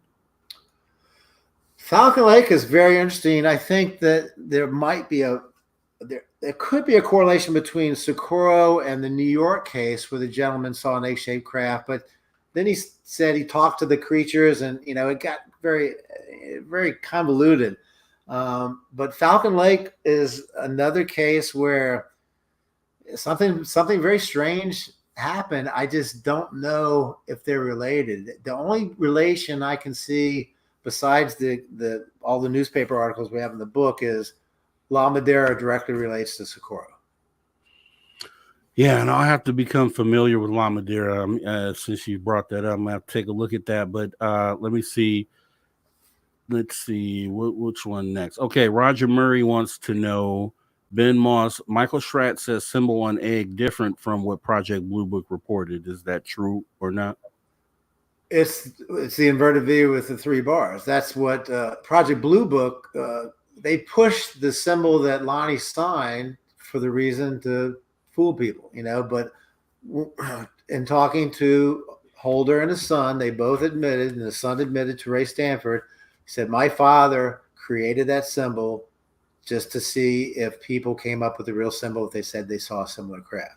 So I believe the true symbol was the inverted V with 3 bars, exactly as I put on that hat. Awesome. James Fox agrees with me. Awesome. Erico Dion Viglione is asking, is the Paul Villa June 16, 1963 UFO photo in contact near Albuquerque, New Mexico related to the Socorro UFO? That was a disc, and I'm not sure of the validity of that because that thing kind of wobbles like it's on a string. It's back then was a lot of hoaxes. Adamski was hoaxing things. I have a lot of evidence from Ray Stanford that knew Adamski, where he was using radioactive paint to fake some of these things, drawing it on glass. So the Vila, I think it's not. I don't think that's a real video. If you look at it, it kind of wobbles. It looks like it's on a string. And sometimes back then, before CGI and everything, those objects are much closer to the camera than you think they are. Thus, you have the opportunity to make a model. Awesome, awesome. I like approaching it with the skepticism. That's nice and more needed in this field. Super Crazy Movie Geek says, if we were to get to disclosure, how would that affect ufology research? A lot of disclosure people aren't happy with what I say about disclosure. I don't believe that disclosure will happen because, first of all, they'll have to come out and say, look, we lied about Roswell. We've been lying for 80 years. We seeded technology from Roswell into his system that, we possibly got things like fiber optics and, metamaterials from. I think that the only way disclosure is going to happen is if it's really forced upon us, or the old saying, they land on the White House lawn. I just don't see the government coming forth saying, look, we've been bullshitting, we've been BSing you for years. Now we're going to come clean, because they can't do that because of a very simple reason. You can't come out and say that there are objects penetrating our defense secure areas with impunity, maybe abducting people. We know they're there. They're not ours, and there's nothing we can do about it, but don't worry about it. That's not a discussion that the government wants to have with the people. And so disclosure is kind of a carrot they dangle. It's a myth they keep dangling in front of us. Disclosure's right around the corner. Let me show you where it is. And they take you down another rabbit hole. Oh, yeah. Lucy in the football. That's what we call it around here for sure. T-Bone asking, Ben, are they nuts and bolts, interdimensional time travelers, or what do you think? I think it's a combination of things. I think Roswell showed they're definitely nuts and bolts, but if you know a lot about quantum physics and how quantum physics works and nature of reality and things like that, they could be interdimensional. They could be time travelers. They could be nuts and bolts. They could be 10,000 years ahead of us civilization that just found us.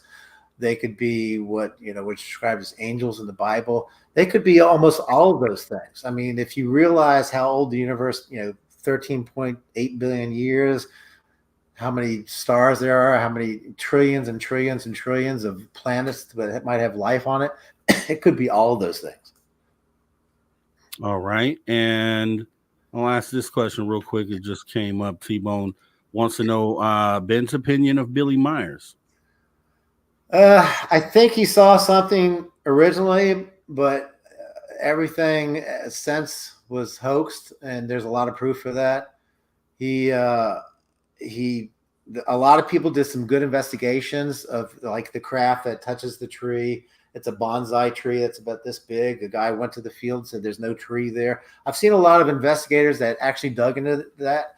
And unfortunately, I think that most of Billy Meyer is a really well done hoax. He's made a lot of money off of it. Even Tony had a lot of his books, and I had to bust his bubble when we talked about it. And I think in some of these cases with some of these people, I think initially they might have seen a UFO or had some type of encounter, and then they just fed off of that because they saw the dollar signs. Whenever money and ufology come together, that's a big red flag for me. Because if you're making money in ufology, which most researchers never do, then you've got a different reason for doing it. Not to get to the truth, but to get to the paycheck. I'm with you on that. I appreciate your candor there as well. And yeah, and I say this all the time. There's a portion of ufology that over embellishes period, or just flat out lies, and is usually motivated by money. And I can appreciate when those individuals get called out. I don't have a problem with that, because we have to separate, what they say, the wheat from the chaff. We have to get that negative, that the part that is bringing the rest of us down, because the outside, they look at us like we're all connected to the lies and to the over embellishment, when there's a lot of real stuff happening in this field. This question comes from Terrence Wills. Says, question for Tim and Rob G. Why do you think they and we are all here? What is your opinion? Well, you mean here visiting us? Yeah. We could be a petri dish. We could be an example of what not to do. There could be, students in some of these craft going, here's how a civilization ends up destroying itself. I mean, here we are in the 21st century. We're still killing each other. We're still having wars, which is insanity. And, look what's going on in the world right now. I think that I don't think they're here to save us. I think they're definitely here to observe us. They're probably here to learn some lessons. They probably have run into civilizations that have long come and gone, and they might be observing us as an example of we might make it, we might not make it. But this is an example of a civilization that instead of going to a greater consciousness is killing each other and fighting over land and gold and all these material things when you should be thinking about a more spiritual consciousness and, love and peace. It sounds corny, but the universe should be based on being peaceful and loving. And I'm a big animal lover. I just can't stand anybody that harms animals. I'm not a hunter. I understand hunting for food, but there's no such thing as sport hunting. That drives me crazy. But I just think that it's just like us looking at insects in some ways. It depends on how advanced they are. Some might have empathy for us, but I think if a civilization makes it to the stars and is traveling space, they probably overcame their atomic age. They probably overcame killing each other. They probably are empathetic and highly conscious. But then they come and run into us like, oh my God, this civilization is doomed or heading towards doom if they don't correct themselves. So I think it's more observation than anything. Yes, and I'll add to that because I said this recently. I just had an epiphany. I think a lot of things through, and I was like, okay, what if they're here to monitor us on a level as far as keeping us on planet? Like these things, these human beings are parasitic in nature because they're destroying the planet. They're killing off the wildlife. They're doing all these horrific things. If we allow that behavior out into the cosmos, then it's going to be crazy. And I think they kind of might see it that way on some level. And maybe they're also watching this parasitic behavior also evolving into something that might be beneficial, because those two things together would be an interesting thing to watching something that's parasitic evolve into something that's beneficial for the universe. And I think that'd be something worth watching. So I've thought about those things, but let me ask you, as we have about 4 minutes before we have to go here, what would be, if you had to pick, excluding Lonnie Zamora case, what would be top 3 cases out there for you, in your opinion? Well, Roswell, definitely, which I've looked at extensively, which definitely was an ET crash. I like Shag Harbor. That's a really interesting case. There's a couple of crashes. The one in the Ural Mountains is very interesting. There's a lot, really. It's hard to kind of pick things out. There's some that Bud Hopkins looked into that are up in the Massachusetts case with Tom Reed, where his family was taken, and then they put the wrong people in the wrong car seats in the car when they brought him back to the car. I know Tom, and that's a very interesting case. And Whitley Strieber. I met Whitley Strieber when I was at the 50th anniversary of Roswell. His case is incredible. I mean, it's just, and he still doesn't know what these things are with all his encounters. So, there's just a lot of good cases. I just, you got to separate the wheat from the chaff, as you say. Yeah, exactly. And I just look at more of the ones that I think if I were to take this case and put it on the global stage to make a case that these things are here, and it had all the elements that needed for an open-minded person to come to a conclusion that these things are real, no questions asked, then obviously outside of Lonnie Zamora, I'd be looking at Roswell, obviously, because they did initially say crash disk. Regardless what they said afterwards, they came out and said crash disk. Then I go with which I talked about earlier today, which are the school sightings. Yeah, the aerial, 50 to in one case over 60 at aerial kids seeing this craft, and then Westall's like over 200.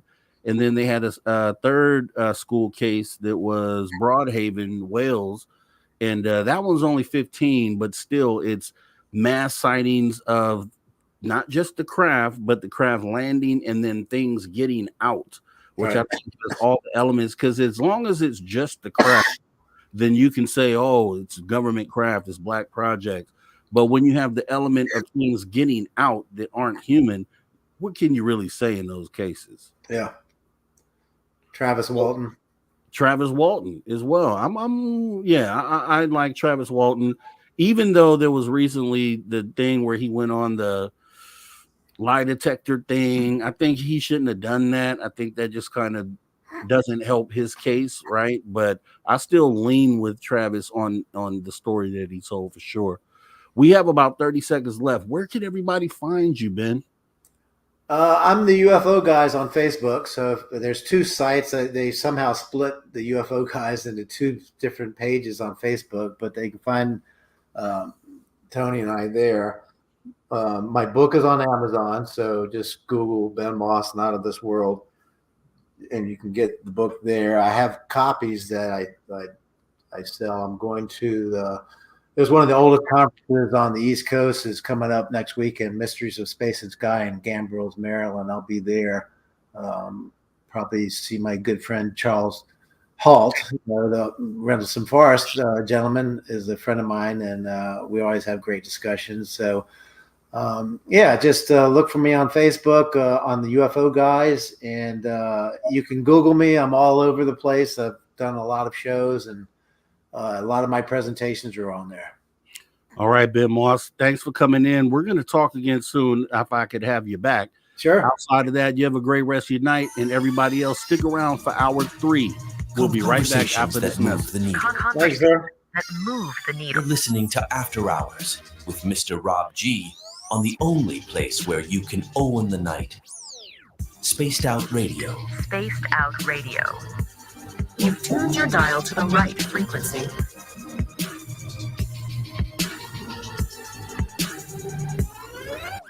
All right, guys, we'll be right back after this commercial break.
All right, everybody. Welcome back to Spaced Out Radio After Hour number 3, right here on the After Hours Radio Show. Me, your host, Mr. Rob G, as we got about 15 seconds before we come back from our radio break, getting ready to go.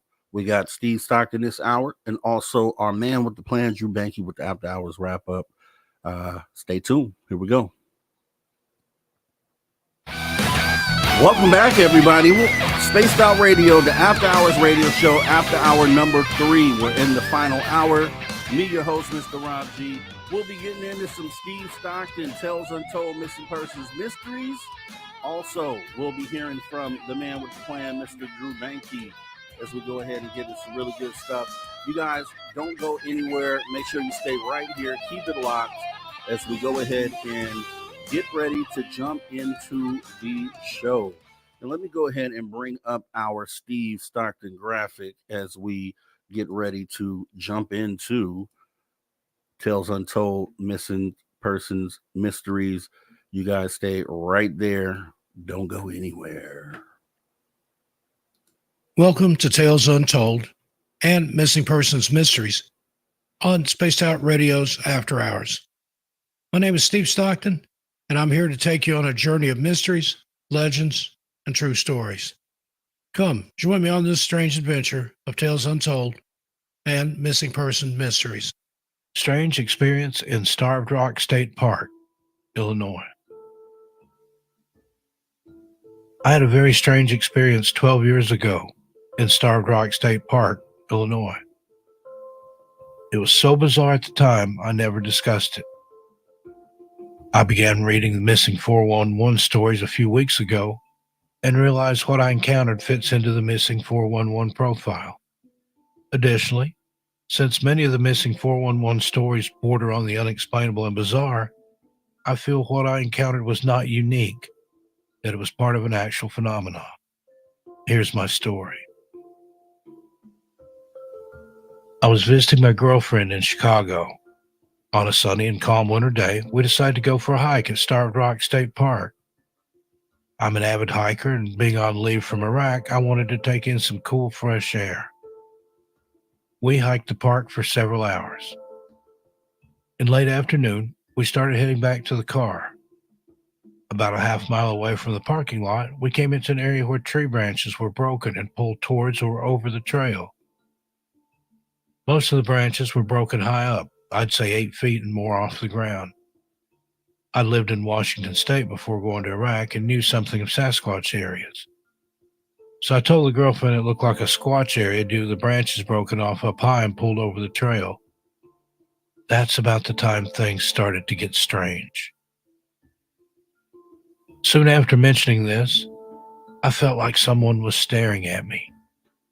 It's like if you go in a room with a lot of people and someone is focused on you, you get an uneasy feeling and can tell you're being watched. It was like this, but stronger. I started to look around to see who was watching me. It was winter and the forest was visible hundreds of feet in all directions. There was a group of walkers several hundred feet behind us and no one in front of us, but I saw no one staring at me.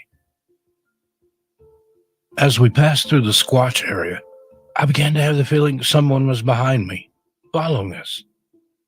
I looked around and listened, but saw and heard nothing. There was just people 400 feet or so back on the trail, and they were talking amongst themselves. They weren't looking our way. The sense of someone being behind me was persistent, so I kept looking behind me, I'd say at least twice a minute. But there was just a group way back there. The feeling of being watched is one thing, but feeling like someone is close behind you is something else. It is more disturbing. I told the girlfriend to go further in front of me and let her go about 20 feet in front because I had a strong sensation of a nearby presence just behind us. So I turned around not more than 30 seconds since the last time I looked back, and there's this woman there. She was walking, but coming up on me fast. There was something way off about her speed. She was walking when I spotted her, but her speed was much faster than her gait. It was as if she were on a people mover escalator like in an airport. She was coming up fast and was, I'd say, no more than 15 or 20 feet behind me when I saw her. I was rather alarmed and glared at her. She stopped when our eyes met. I gave her a look like, WTF are you doing coming upon me like that? We stood there staring at each other. Neither of us moved. She had her head cocked back to her left and looked at me from the corner of her eyes in a slightly alarmed, you caught me type of look. She was completely normal looking, like a local Chicago lady, late 50s, wearing a bright red winter coat, gloves, slacks, etc. In hindsight, there are a few other things besides her speed which stand out. The first thing is there was no sound, no footsteps, no rustling in the woods, nothing to tell me to turn around other than the strong sense of something behind me, which I'd had for a bit. At the speed she was moving, she would have had to have been running hard, but I heard no footsteps. She was not breathing hard and her mouth was closed. Her gait was a walking gait. She was not running. However, she was moving towards me at a running speed. I mean fast. When she stopped, I'd say she was less than 20 feet from me. At the speed she was moving, in 1 or 2 seconds, she'd have been on me. The next thing that stands out is her features. She had no distinguishing features. None in her hair, skin, or clothing. No shadowing or skin hues, dimples, etc. As a former Army criminal investigator, I know to look for distinctive markings on people and clothing. There were none. I'd estimate her height at 5 foot 10 inches. Her clothes were of uniform coloring and indistinct. It was like she just stepped out of a department store. Her bright red coat was pristine with a uniform hue to it. There wasn't even shading, which there should have been given the clear sky and low sun. After staring at each other for I'd say 5 to 10 seconds, I felt like I got my point across, so I turned around and continued walking. The girlfriend had not noticed anything and had continued walking. I took about 3 steps and realized there was no way she could have come up from that group in the 30 or so seconds since I'd last looked back. There was also nowhere to come from on either side. Visibility at that point was hundreds of feet all around. I said to myself, no way, and spun back around. She was gone, simply vanished. I checked the group behind us, and no one had a red coat on or was looking at us.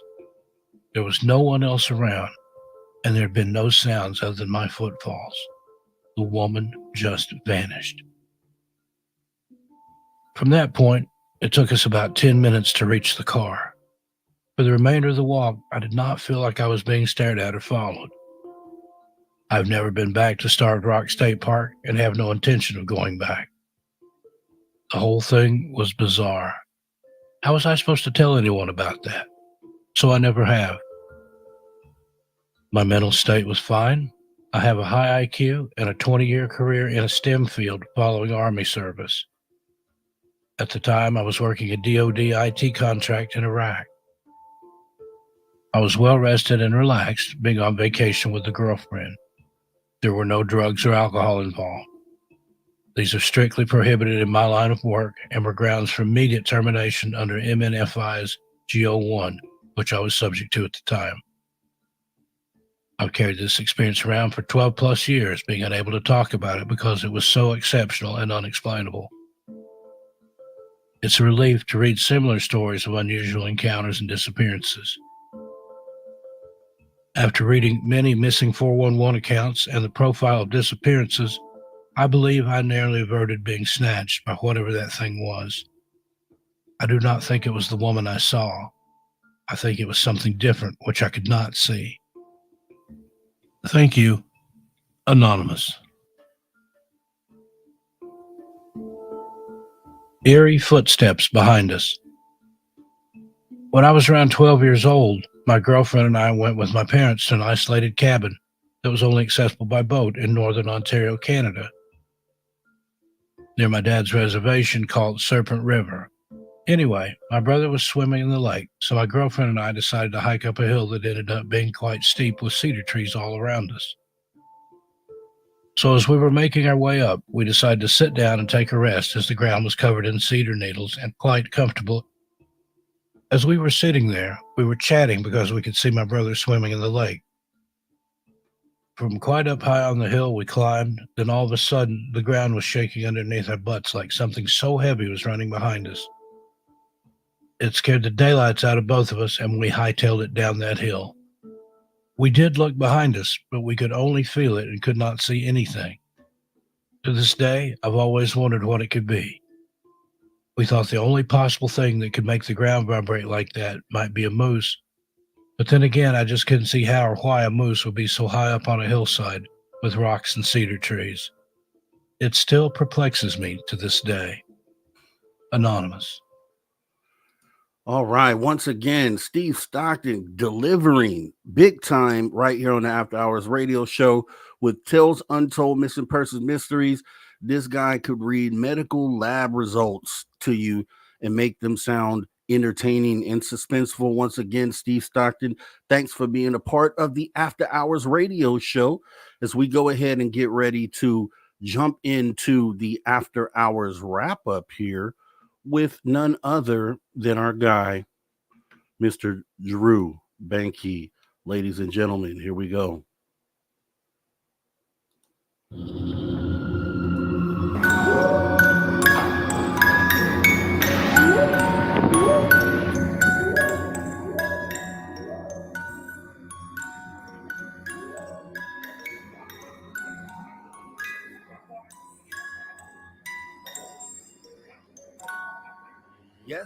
Yes. It is that time for the After Hours wrap up with our guy, Drew Banky, in the building.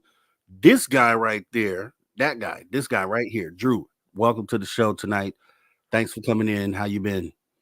What's up? Big news in the UFO community. I can't wait to get into it right after we talk about this last guest.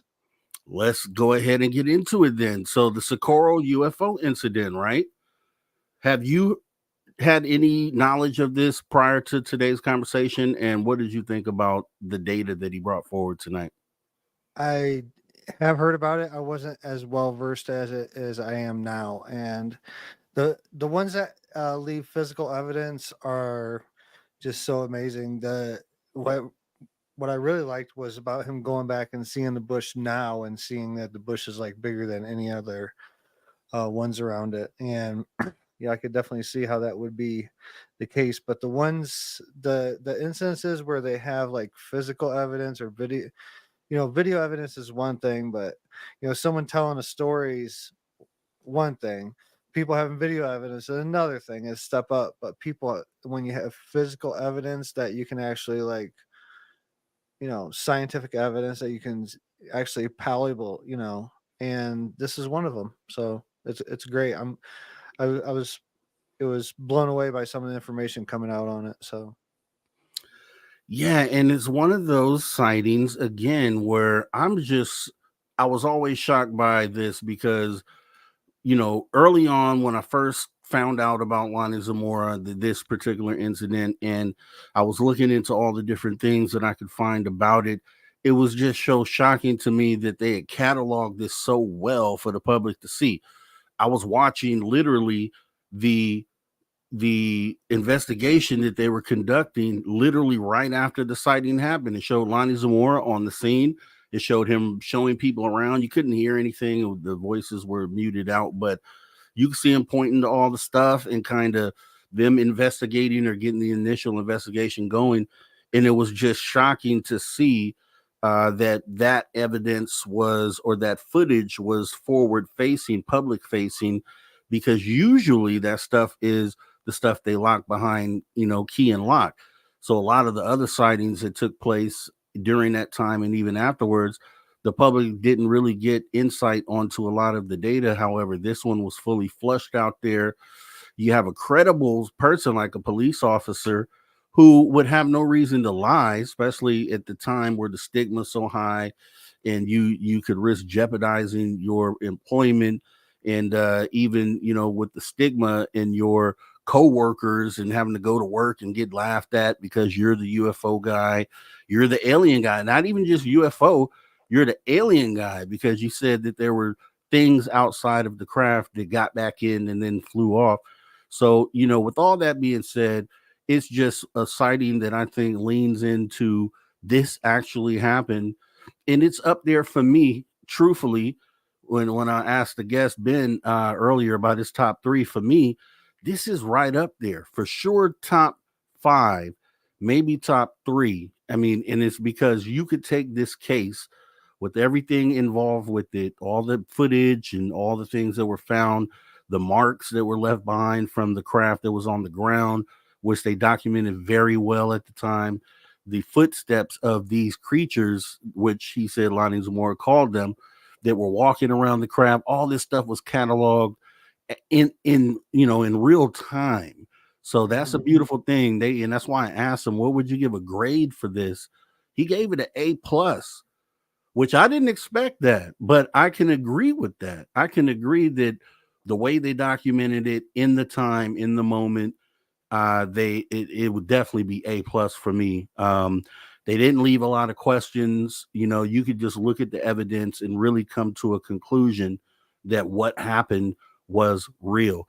And police do lie for sure, but at the same time, a lot of them don't. And you could find that, in a position like that they could be considered trustworthy, right? yeah, so, I mean, especially back then, as kind of different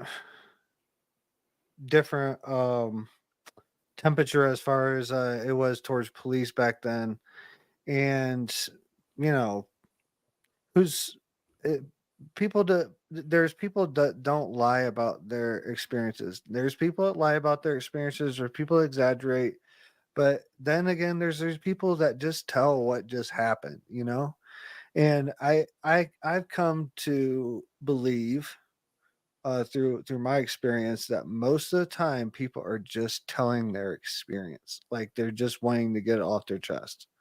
And I think this is one of those cases. My BS meter is saying that this is a good one. And all the accounts are real. Like who was piloting the craft, where were they from, who knows. But I mean, I think that all happened.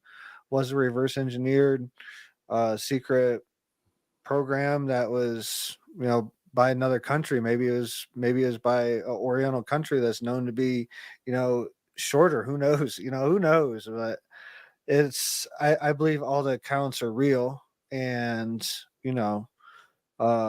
what interests me is what I said earlier was the bush that was there, and now it's growing, a lot more than what it was. That's a really hard one to overlook. Yeah, you're right. Great observation too. I mean, that was a good thing that he brought up because, that's definitely something that you would have to speak to or explain. And, like I said, the investigation at the time. So he stated that J. Allen Hynek, who we all know from Project Blue Book, this gentleman went ahead and stated that the depressions in the dirt would have to come from something that he estimated to be 9 tons, I believe is what he said. 9 tons. That's pretty heavy. And for that to, if you've seen the original impressions, how far they were down in the dirt, then something was there. So That's let's crazy. start there. Something was there. Okay, now it's going down the rabbit hole of what that is. And because it was cataloged so well, you get to kind of go on that journey, and it kind of allows you to look at what was given by the skeptics and the people who wanted to talk against the sighting and say it was something like the lunar lander. As he said earlier, and as I said as well, the lunar lander didn't have successful testing during its time. Truthfully, that kind of, and we probably do this on a different show, and I've talked about this as far as the moon sighting goes, because for some reason, Neil Armstrong tested the lunar lander, almost killed himself, and unsuccessful flight, right? And this is right before the moon landing. This is years after Lonnie Zamora, a few years later, but it showed that we didn't have the capability to fly this thing successfully. So with that being said, it could kind of pretty much rule out, using common sense and logic, it can rule out the lunar lander as being what that was. Sure. And then on top of that, the footprints of these beings or whatever they were, those were cataloged. So it's like I said again, it's like the perfect situation where debunkers or skeptics should have a hard time trying to come up with anything against the evidence that was there. And like he stated before, this was the case that turned J. Allen Hynek around to say, hey, wait, this stuff is real. It was enough for him to change his point of view and perspective on UFOs being a real thing so early in the modern UFO era. How many? I missed the description of the feet. Was there a count on the toes or anything like that? If you look at, I don't believe he said got into detail on that, but if you look into the reports, they were like, from what I've seen, and like he said, there's some people who didn't get it right who retold the story. So this could be one of those cases where the description of the feet weren't given correctly, but they were like little small, for whatever reason, little crescent shaped sort of feet. They were like, like a crescent moon on each foot, almost like if you could think of horseshoes, like a but sideways hoof or something. Exactly. Really weird, I'll say that. But and it could be the shoes it was wearing, likely because it had on a suit. But yeah, they found these little small footprints. Some people say footprints, but these were more like shoe prints, if to give that example, like horseshoes. But yeah, they found those right there on site, right along with the depressions from the craft that was obviously there. And then how it lifted up when it burnt the sand and melted the sand into glass, essentially takes a high level of heat to do that. Mm-hmm. And he made another good point about how if it was a rocket, if it was conventional combustion engine or jet engine that we would use, it would have blown dirt everywhere, just like you see on any rocket launch. It would have blown a huge swath of dirt out, and you would have been able to see that when they investigated. But that was the beautiful thing about them being on the scene right afterwards, because they cataloged what was there visually, and it wasn't that. So all that stuff alone, a skeptic would really have a hard time trying to say anything against this. Yeah, I mean, how could you? I mean, there's just so much, and there's so many parallels with the Travis Walton thing. There's been studies where they went back and took samples of the trees that are around that area, and there's proof there too. There's so much proof out there, and when this case, he just went on and on and on of spelling out like different things that point you back, like of ultimately what the question is like, what are these beings? It's not a question of whether it happened, it's about what are they. Exactly.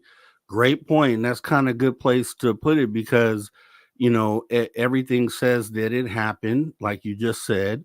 So there's no question there. An event did take place. It doesn't line up with anything conventional you could think of. And we're going to get into more of kind of, what this means because, there are people who I think you could take this sighting and you could line it up with other sightings that have taken place in modern day and kind of be able to say, okay, and I always say this, I always say, historic data is that's what we have within ufology to pull from to kind of weigh that against what it is we're seeing in current day and with these current sightings.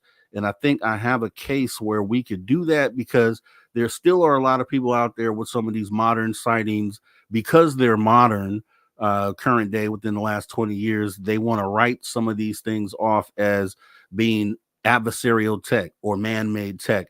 But we're going to talk about why it's very unlikely that that's the case. So you guys don't go anywhere as we get ready to go to break, and we'll be back right after this break with Drew Banky in the After Hours wrap up right here on Spaced Out Radio, the After Hours radio show. Stay tuned. We're going through the home stretch. 30 minutes left, guys. Let's bring it in.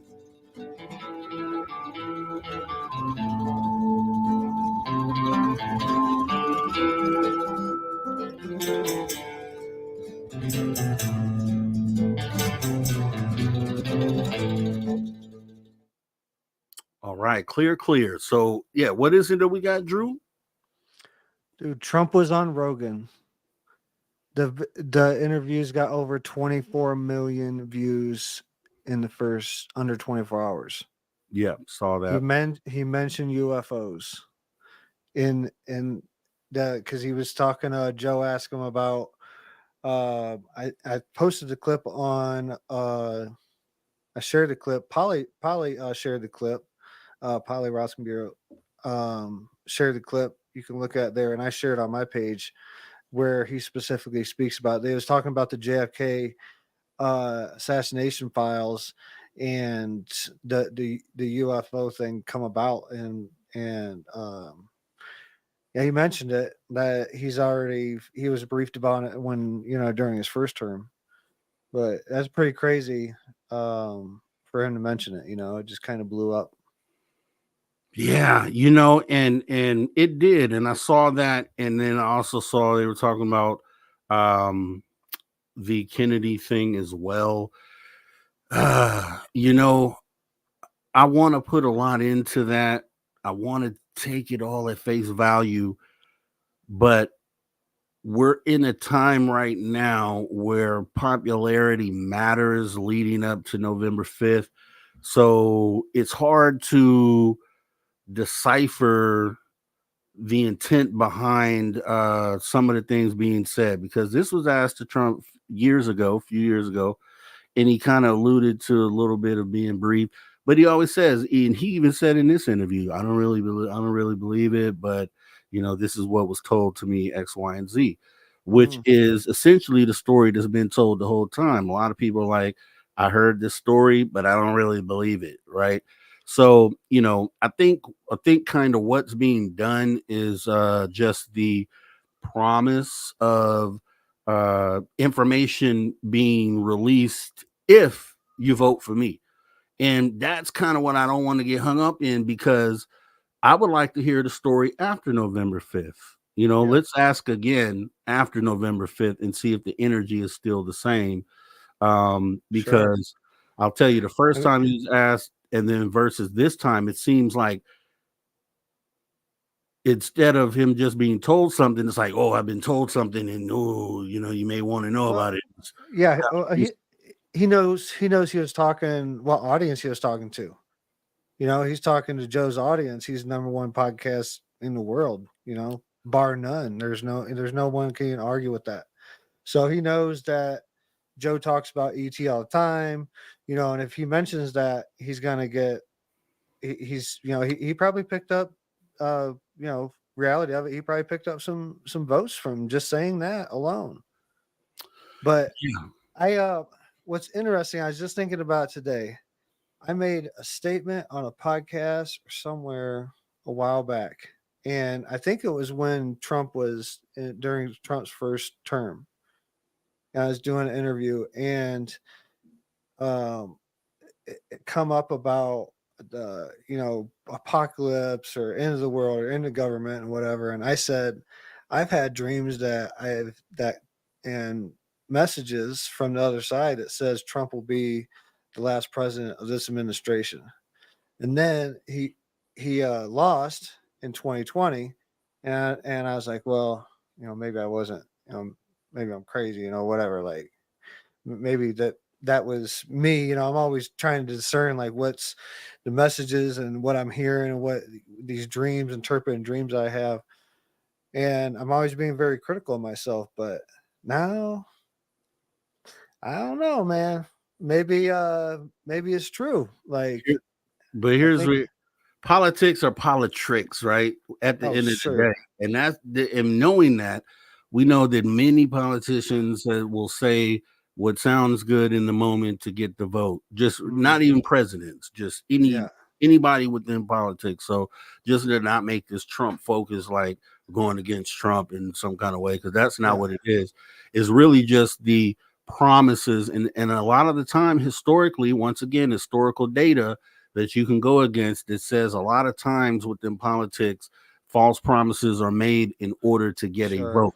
So you kind of Absolutely. have to approach it that way and kind of vet and do it in a moment when the vote doesn't matter. So after November 5th, hey, let's have that conversation again and see Sure. if the energy is still the same. Because I think right now, leading up, you're going to pull out all the stops to make sure you get the vote. And so, without getting too far into politics, everybody knows that feeling of the false promises, and to find out on the other side that you weren't being truthful in your intent or your action. Yeah.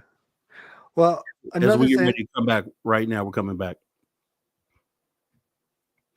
All right, everybody, welcome back to Spaced Out Radio after hour 2.5, which means 20 minutes left in the show. Getting back into the after hours wrap-up conversation with Mr. Drew Banky, as we always do. And we're going to be getting back into this Socorro UFO incident, guys. But hey, if you're joining us from social media, consider hitting that love button, the like button. Let us know you appreciate the show. Do appreciate it as we go ahead and get right back into it.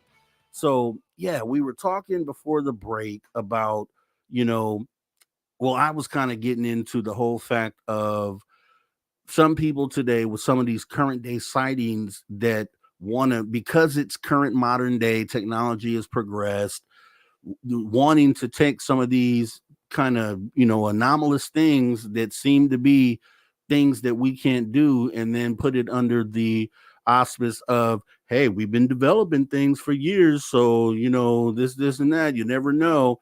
But I'm under the belief, truthfully, based on historical data, once again, which is Bob Lazar coming out in 1989 saying we were trying to reverse engineer these craft and we couldn't figure it out. And then him being interviewed again, I believe in like 2016, saying, I think we bring these things out every 10 years and try to throw something at it and try to figure it out. And essentially alluding to the fact that we still likely haven't figured out this tech. And then you have Lukatsky, I think it was Lukatsky was on the podcast with Jeremy Corbell and George Knapp, and basically said, hey, we just basically now breached the hull of one of these craft. So all that being said, for me, it feels like we probably haven't reverse engineered anything. And then on our own, we probably likely haven't on our own figured out anti-gravity or figured out ET tech or figured out how to develop it on our own without reverse engineering. So a lot of the people that point to things that are anomalous like the Tic Tac being man-made craft, well, let's kind of put that in perspective as we talk tonight with the guest. Excuse me. We talked about this craft that Lonnie Morris saw in 1964. There was a person who's reportedly right after him, I think a town over, after it shot off, after Lonnie Morris saw this thing kind of shoot off, there was another person that saw a craft or reported a craft right afterwards and described it as being like a flying butane tank. And the flying butane tank thing is what we've heard a lot, especially back in those days. And those things line up with the Tic Tac, the current day Tic Tac. So if these things are one and the same, then once again, that's something that likely shows that the Tic Tac is not government craft, and it's something that's being seen for the last 60 years. So it just, once again, this is where historical data goes for the win and kind of allows you to look at current day things and kind of take that skepticism out of it, because using common sense, the God-given thing we've been given, our sense, we can kind of sift through that and come to a conclusion that says that likely this isn't something that we've done or we've created. How do you feel about that, Drew? I go back and forth. There's several reports and people that talk about how fiber optics originated from the Roswell crash. So that's that. I think you mentioned that during the interview, and I've heard that before from several different other people and other technologies that are just part of our society now that come from the Roswell crash. That's one side of it. Second side of it, there's several reports of ET craft being conscious connection. Not even not even, there's reports of people putting of spots where they put their hands to connect to the mainframe or connect to the ship through these hand ports. Usually there's reports of them being three finger hand stations that they put their hands in. But there's been an obscene amount of reports of the conscious connection of the pilots of these crafts, maybe not even being in there. Maybe there's drones from another planet that are being piloted from a conscious connection that are not even located inside the craft. So how would we're just now delving into consciousness and what it means and what we can do with it. When I say we just now started doing that over the past 40, 50 years, trying to figure out consciousness. It's going to take a lot longer to figure out what's possible. And I think that's the ultimate key, trying to figure out how these crafts operate and how they're designed, how they're built, even how they're powered. I think it's all connected back to consciousness in some way. So that's that's the other side of it. How could we engineer, or how can we reverse engineer something that is far outside our understanding of how things operate? Yeah, and for anyone who understands that, and and that would be the telling thing right there. I think for most of us, like even going further into the future, because obviously the further we go into the future, the more our own technology advances.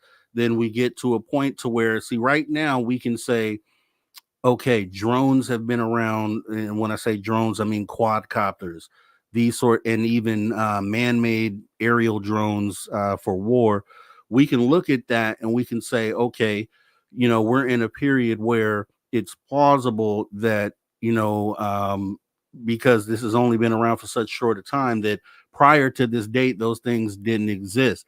But now you're going to get to a point to where 20 years from now, when we're looking back at things, so you say 20 years from now, it'll be 2045, right? So when we're looking at 2045, then 40 years backwards is 2005, right? Where we had a lot of current, what we consider current technological breakthroughs. So it's going to come to a point to where the skeptics and the government in particular will have the ability to kind of muddy up the waters even more, to say, where the question is, well, I guess it could potentially be our tech, because we're in this modern era where, we're doing all these great things with technology to where you can't really differentiate between where you could say, no, that was anomalous versus this may be something new that we've developed. So that's another reason why I always say the historical data is going to be the key.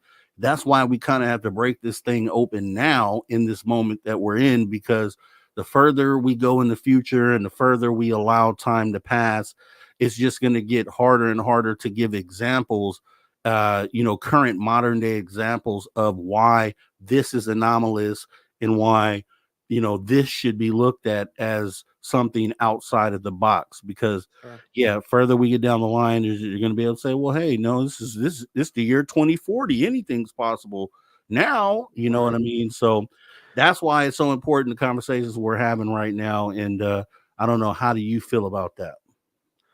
Yeah, I mean, we all, we all need to step up right now and to move the needle, just like this shows, just like you always say, this shows about.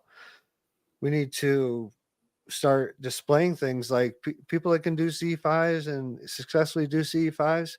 We need to put those, at the top of the list. If they can have people experience those and show proof, we need to put that out there.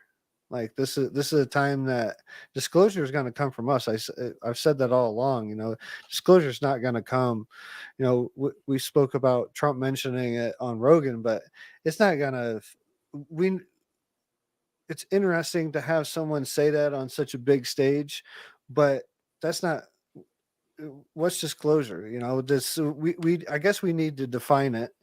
What it looks like, so we can check the boxes. For me, there's no point in disclosure. Like, I know they're real, and I know that I know a lot of people that has had experiences. There's too many experiences out there that's been proven that it's real. So, I've moved on to the next question. I've been delving into the next question for years. This whole conversation about the incidences and things, is interesting to go over, and we need to go over it, because I think there's this genre is growing all the time. People always are having new experiences, looking for a meteor shower or something like that, and see something weird in the meteor shower, and then they find Spaced Out Radio or some other podcast and start listening to this stuff. So we need to keep we need to still keep having these conversations all along. But the consciousness thing, man, and us showing our abilities, like when I go into this podcast coming up in January, when I go to Vegas, like this bigger podcast, I'm going to be displaying the moving pendulum thing, the moving the dowsing rod thing. This is what we need. We need to step outside our comfort zone. It's taken a lot. I'm working myself up to it. I'm building myself up to it. Do it on that bigger stage. But it's something that we all need to do. We all need to display. And this is what what we're ultimately talking about, because I believe that's the basis, or that's the ultimate goal of all this. The contact we're having, and this conscious revolution, spiritual revolution, everything that's going on. I think it's about us showing how special we are, and I'm talking to each and every one of us. I think we all have something to offer that's very, very special. True stuff, Drew Banky. Appreciate that, man. We're going to go ahead and get ready to jump into this UFO news. I do want to leave you with one thing. It will lead, not you really, but leave everyone with one thing on this conversation. And that's the importance of, like you said, getting this conversation to other areas and bigger stages where they may not talk about this normally. And I'll say that to say, that's why I don't have a problem with, you know, this field that we're in. It should be all about trying to not just preach to the choir, but go out there and preach to the people that have not gotten the concept yet of what we're dealing with. Those people need to know. Excuse me, the people that we have know. Everyone here tonight knows that this is a real thing, and it's cool to have the conversations amongst each other because we still get enlightenment and we still get further. We still move the needle because we don't know everything about it. So there's always something new to learn. But when we talk about having this conversation, we need to be getting this out there to the people who don't normally get this. And we need to do that as much as possible.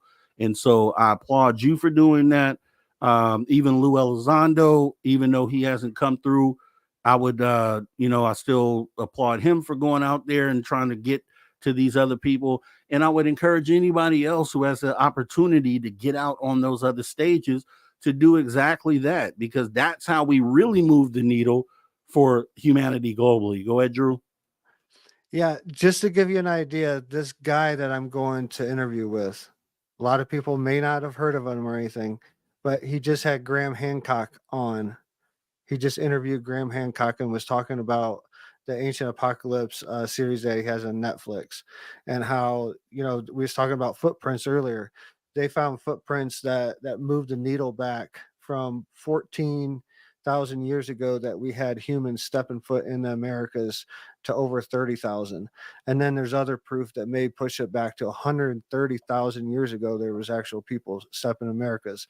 When me and you were in school, we were taught 14,000 years ago when people first stepped foot in North America. So to just give you an idea what stage I'm stepping onto, and we're talking about this tomorrow. Everyone in the chat, we're let's talk about in the chat tomorrow while I'm waiting to go on for the third hour. Give me ideas of what you want me to bring up when I go to this. What topics. It's going to be an hour-long conversation that I have in January, but this is the opportunity to take a message to a really, really large stage. So we'll do that. Definitely, Drew Banky, and a lot more, man. We have time to make sure that this happens. So we'll align it, and we'll make sure that we give you as many ideas as we can think of, because it is important. And why not be the conduit to kind of get that message out there? So awesome stuff. Appreciate you, Drew. We're going to get it in tomorrow night, guys. So if you want more Drew Banky, make sure you're here tomorrow, because he's here Saturdays and Sundays. So with that being said, Drew, appreciate you coming through. Let's go ahead and get this show shut down. Take care. Love y'all. Talk to you behind the scenes, buddy. Take care. All right, guys. Drew Banky in the after hours wrap up, right? That's what I'm talking about. Getting it in. Intelligent conversation on the guest today and the topic, which is always a great thing. That's why I love having Drew here with his point of view and his enlightenment on the conversation. So good stuff, Drew, as we go ahead and get ready to jump into the UFO news. If you guys are ready for that, let's go. Ladies and gentlemen, can I please have your attention? I've just been handed an urgent and horrifying news story. And I need all of you to stop what you're doing and listen. All right, guys, UFO and weird news of the week. I have a few for you. We're going to fit in as many as we can. We only have like 5 minutes left. Let me go ahead and start with this one here, because there's often times where we look at things like Mars or, things from satellite view, and we immediately say, oh, that's a face, or oh, that's a pyramid, or that's a secret entrance to the underworld of Antarctica. Well, there was something that came along those lines, and I'm going to read the story to you. People left shocked after spotting mysterious doorway when looking at Antarctica on Google Maps. I'm not sure if you're familiar with this, but social media sleuths have been trying to determine what the doorway could be, but now the experts have weighed in. The last thing you'd expect to find in the middle of Antarctica is a mysterious entrance plonked in the middle of a snowy mountainside. But in 2024, would you really be that surprised? A browse on Google Maps can unearth all kinds of oddities, such as a suspicious pit in Canada, a huge pirate ship, or creepy cartel members getting in the Halloween spirit. However, this doorway seems to be one of the most baffling yet. A Reddit user posted their strange finding on a thread explaining that they had spotted a quote massive door in East Antarctica while also sharing the coordinates, which you can find online, guys, and go see this for yourself so that people could take a look for themselves. The only thing remotely close to it is the Japanese research outpost Showa Station, but it's hardly a hub of activity out there. So, of course, it didn't take long for the conspiracy theories to start pumping out. One said, great find, could be underground base entrance of some sort, could be nothing. Excellent find either way. Another person joked, just a blown off Boeing door. A third added, bunker entrance, subterranean entrance. While the fourth jibed, that's actually Bigfoot's vacation home. Others also suggested it could be somehow linked to a so called secret bunker belonging to Adolf Hitler, which was previously spotted in Antarctica via Google Maps. But to be quite frank, I'm really quite flabbergasted that nobody suggested it could have been something similar to the door which Mike Wazowski and Sully got slung through when they were banished to the Himalayas in Monsters, Inc. Educate yourselves, people. Although they're on different continents, it still could have been a valid explanation. But it turns out that the social media sleuths were all sadly wrong, as an expert has weighed in on the viral debate about the alleged doorway to debunk some of the speculation surrounding it. Scientists say there is actually quite a simple explanation for what appears to be a frosty threshold turning up in the extremely remote location.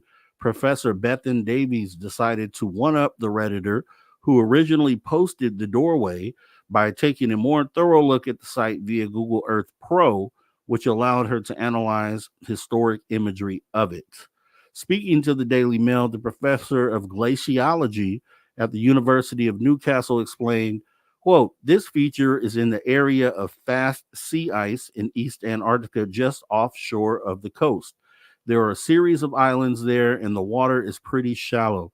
This is an iceberg that became grounded and is now stuck and melting out in situ. You can see many other icebergs in the area. Her theory was supported by co-director of the Grantham Institute, Professor Martin Siegert, who went on to explain how the doorway-like structure might have formed. Quote, this is simply ice flow around a solid subglacial obstacle, influenced also by melting and refreezing of ice by the katabatic winds, he said. The ice is quite thin here, as evidenced by other outcrops of rock nearby, so the influence of the bed of ice flow will be strong. It's an interesting pattern, but not unusual or surprisingly glaciologically. A volcanologist at the University of Leicester, Professor John Smelly, who also shared his thoughts on the strange discovery. Quote, it looks to me like a short rocky ridge outcrop has been exhumed due to a lowering of the ice. Quote, it forms the top of the doorway, and there are two prominent parallel snow tails forming the sides of the doorway. The snow tails show you the orientation of the predominant wind direction. So, with a good imagination, there is a weak and totally false door-like appearance overall. Sadly, for all the tinfoil hat wearers, Professor Smelly said he is pretty sure The supposed doorway is, quote, just a natural phenomena and nothing to get excited about. What a shame. So that just goes in to say that, a lot of things that we see on Google Maps that we initially say, it's like pareidolia effect, right? Where something looks like something that's familiar to you based on your mind. Your mind kind of fills in the blanks on what it is that it might be looking at. So apparently that's what this seems to be. And that's keeping the skeptical mindset, right? So the awesome story there. We want to go and get ready to get out of here, though. We want to appreciate our guests, right? Ben Moss, who came in tonight talking Socorro UFO incident. Awesome conversation. We appreciate him. We appreciate Steve Stockton and Missing Persons Mysteries. We also appreciate our guy, Drew Banky, with the After Hours wrap-up. Also, I want to make sure that we get our super chatters here. We appreciate you, Richard Minnick, Deb from SAC, and Deb from SAC again. We also want to say thank you to none other than that man right there, the man that's rocking us out each and every weekend, Mr. Ron Bubblefoot Thaw, as he reminds us to never say never again. Anything and everything is possible. Yes, the phenomenon is real, so show your love for tonight's show by putting up some horns, giving some horn emojis. Also, we want to thank our viewers online and listeners on terrestrial radio and digital platforms, when and wherever in the world you may be listening from. Thank you for tuning your frequency, Spaced Out Radio, where we do what we do best. And what is that, you ask, guys? Tell them. We own the night. Remember, this show is copyrighted Spaced Out Radio at SOR Media Ventures Limited. It's been a pleasure serving you once again as your host. I'm Mr. Rob G. This is the After Hours Radio Show. And to all you space travelers out there, don't worry, this is not a goodbye nor a farewell. However, as we go off air for the night, you can best believe we will see you next time. Much love to you all. Take care.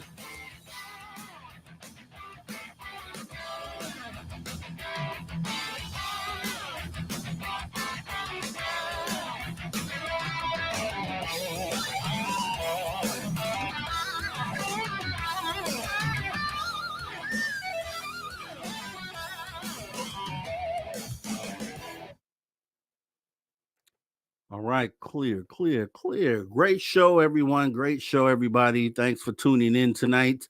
As you know, we have the late night calling show over at the Social Dig. So we got to get out of here. You don't got to go home, but you got to get out of here. And I will see you over there for the late night calling show. Who knows what will happen tonight? Who knows? It is still spooky season. So with that being said, we're going to go ahead and rock up out of here. See you guys tomorrow with our guest, Eugene Braxton. Yeah, we're going to be getting into some real good talk. Don't miss it. See you there. See you at the late night calling show. Later, guys.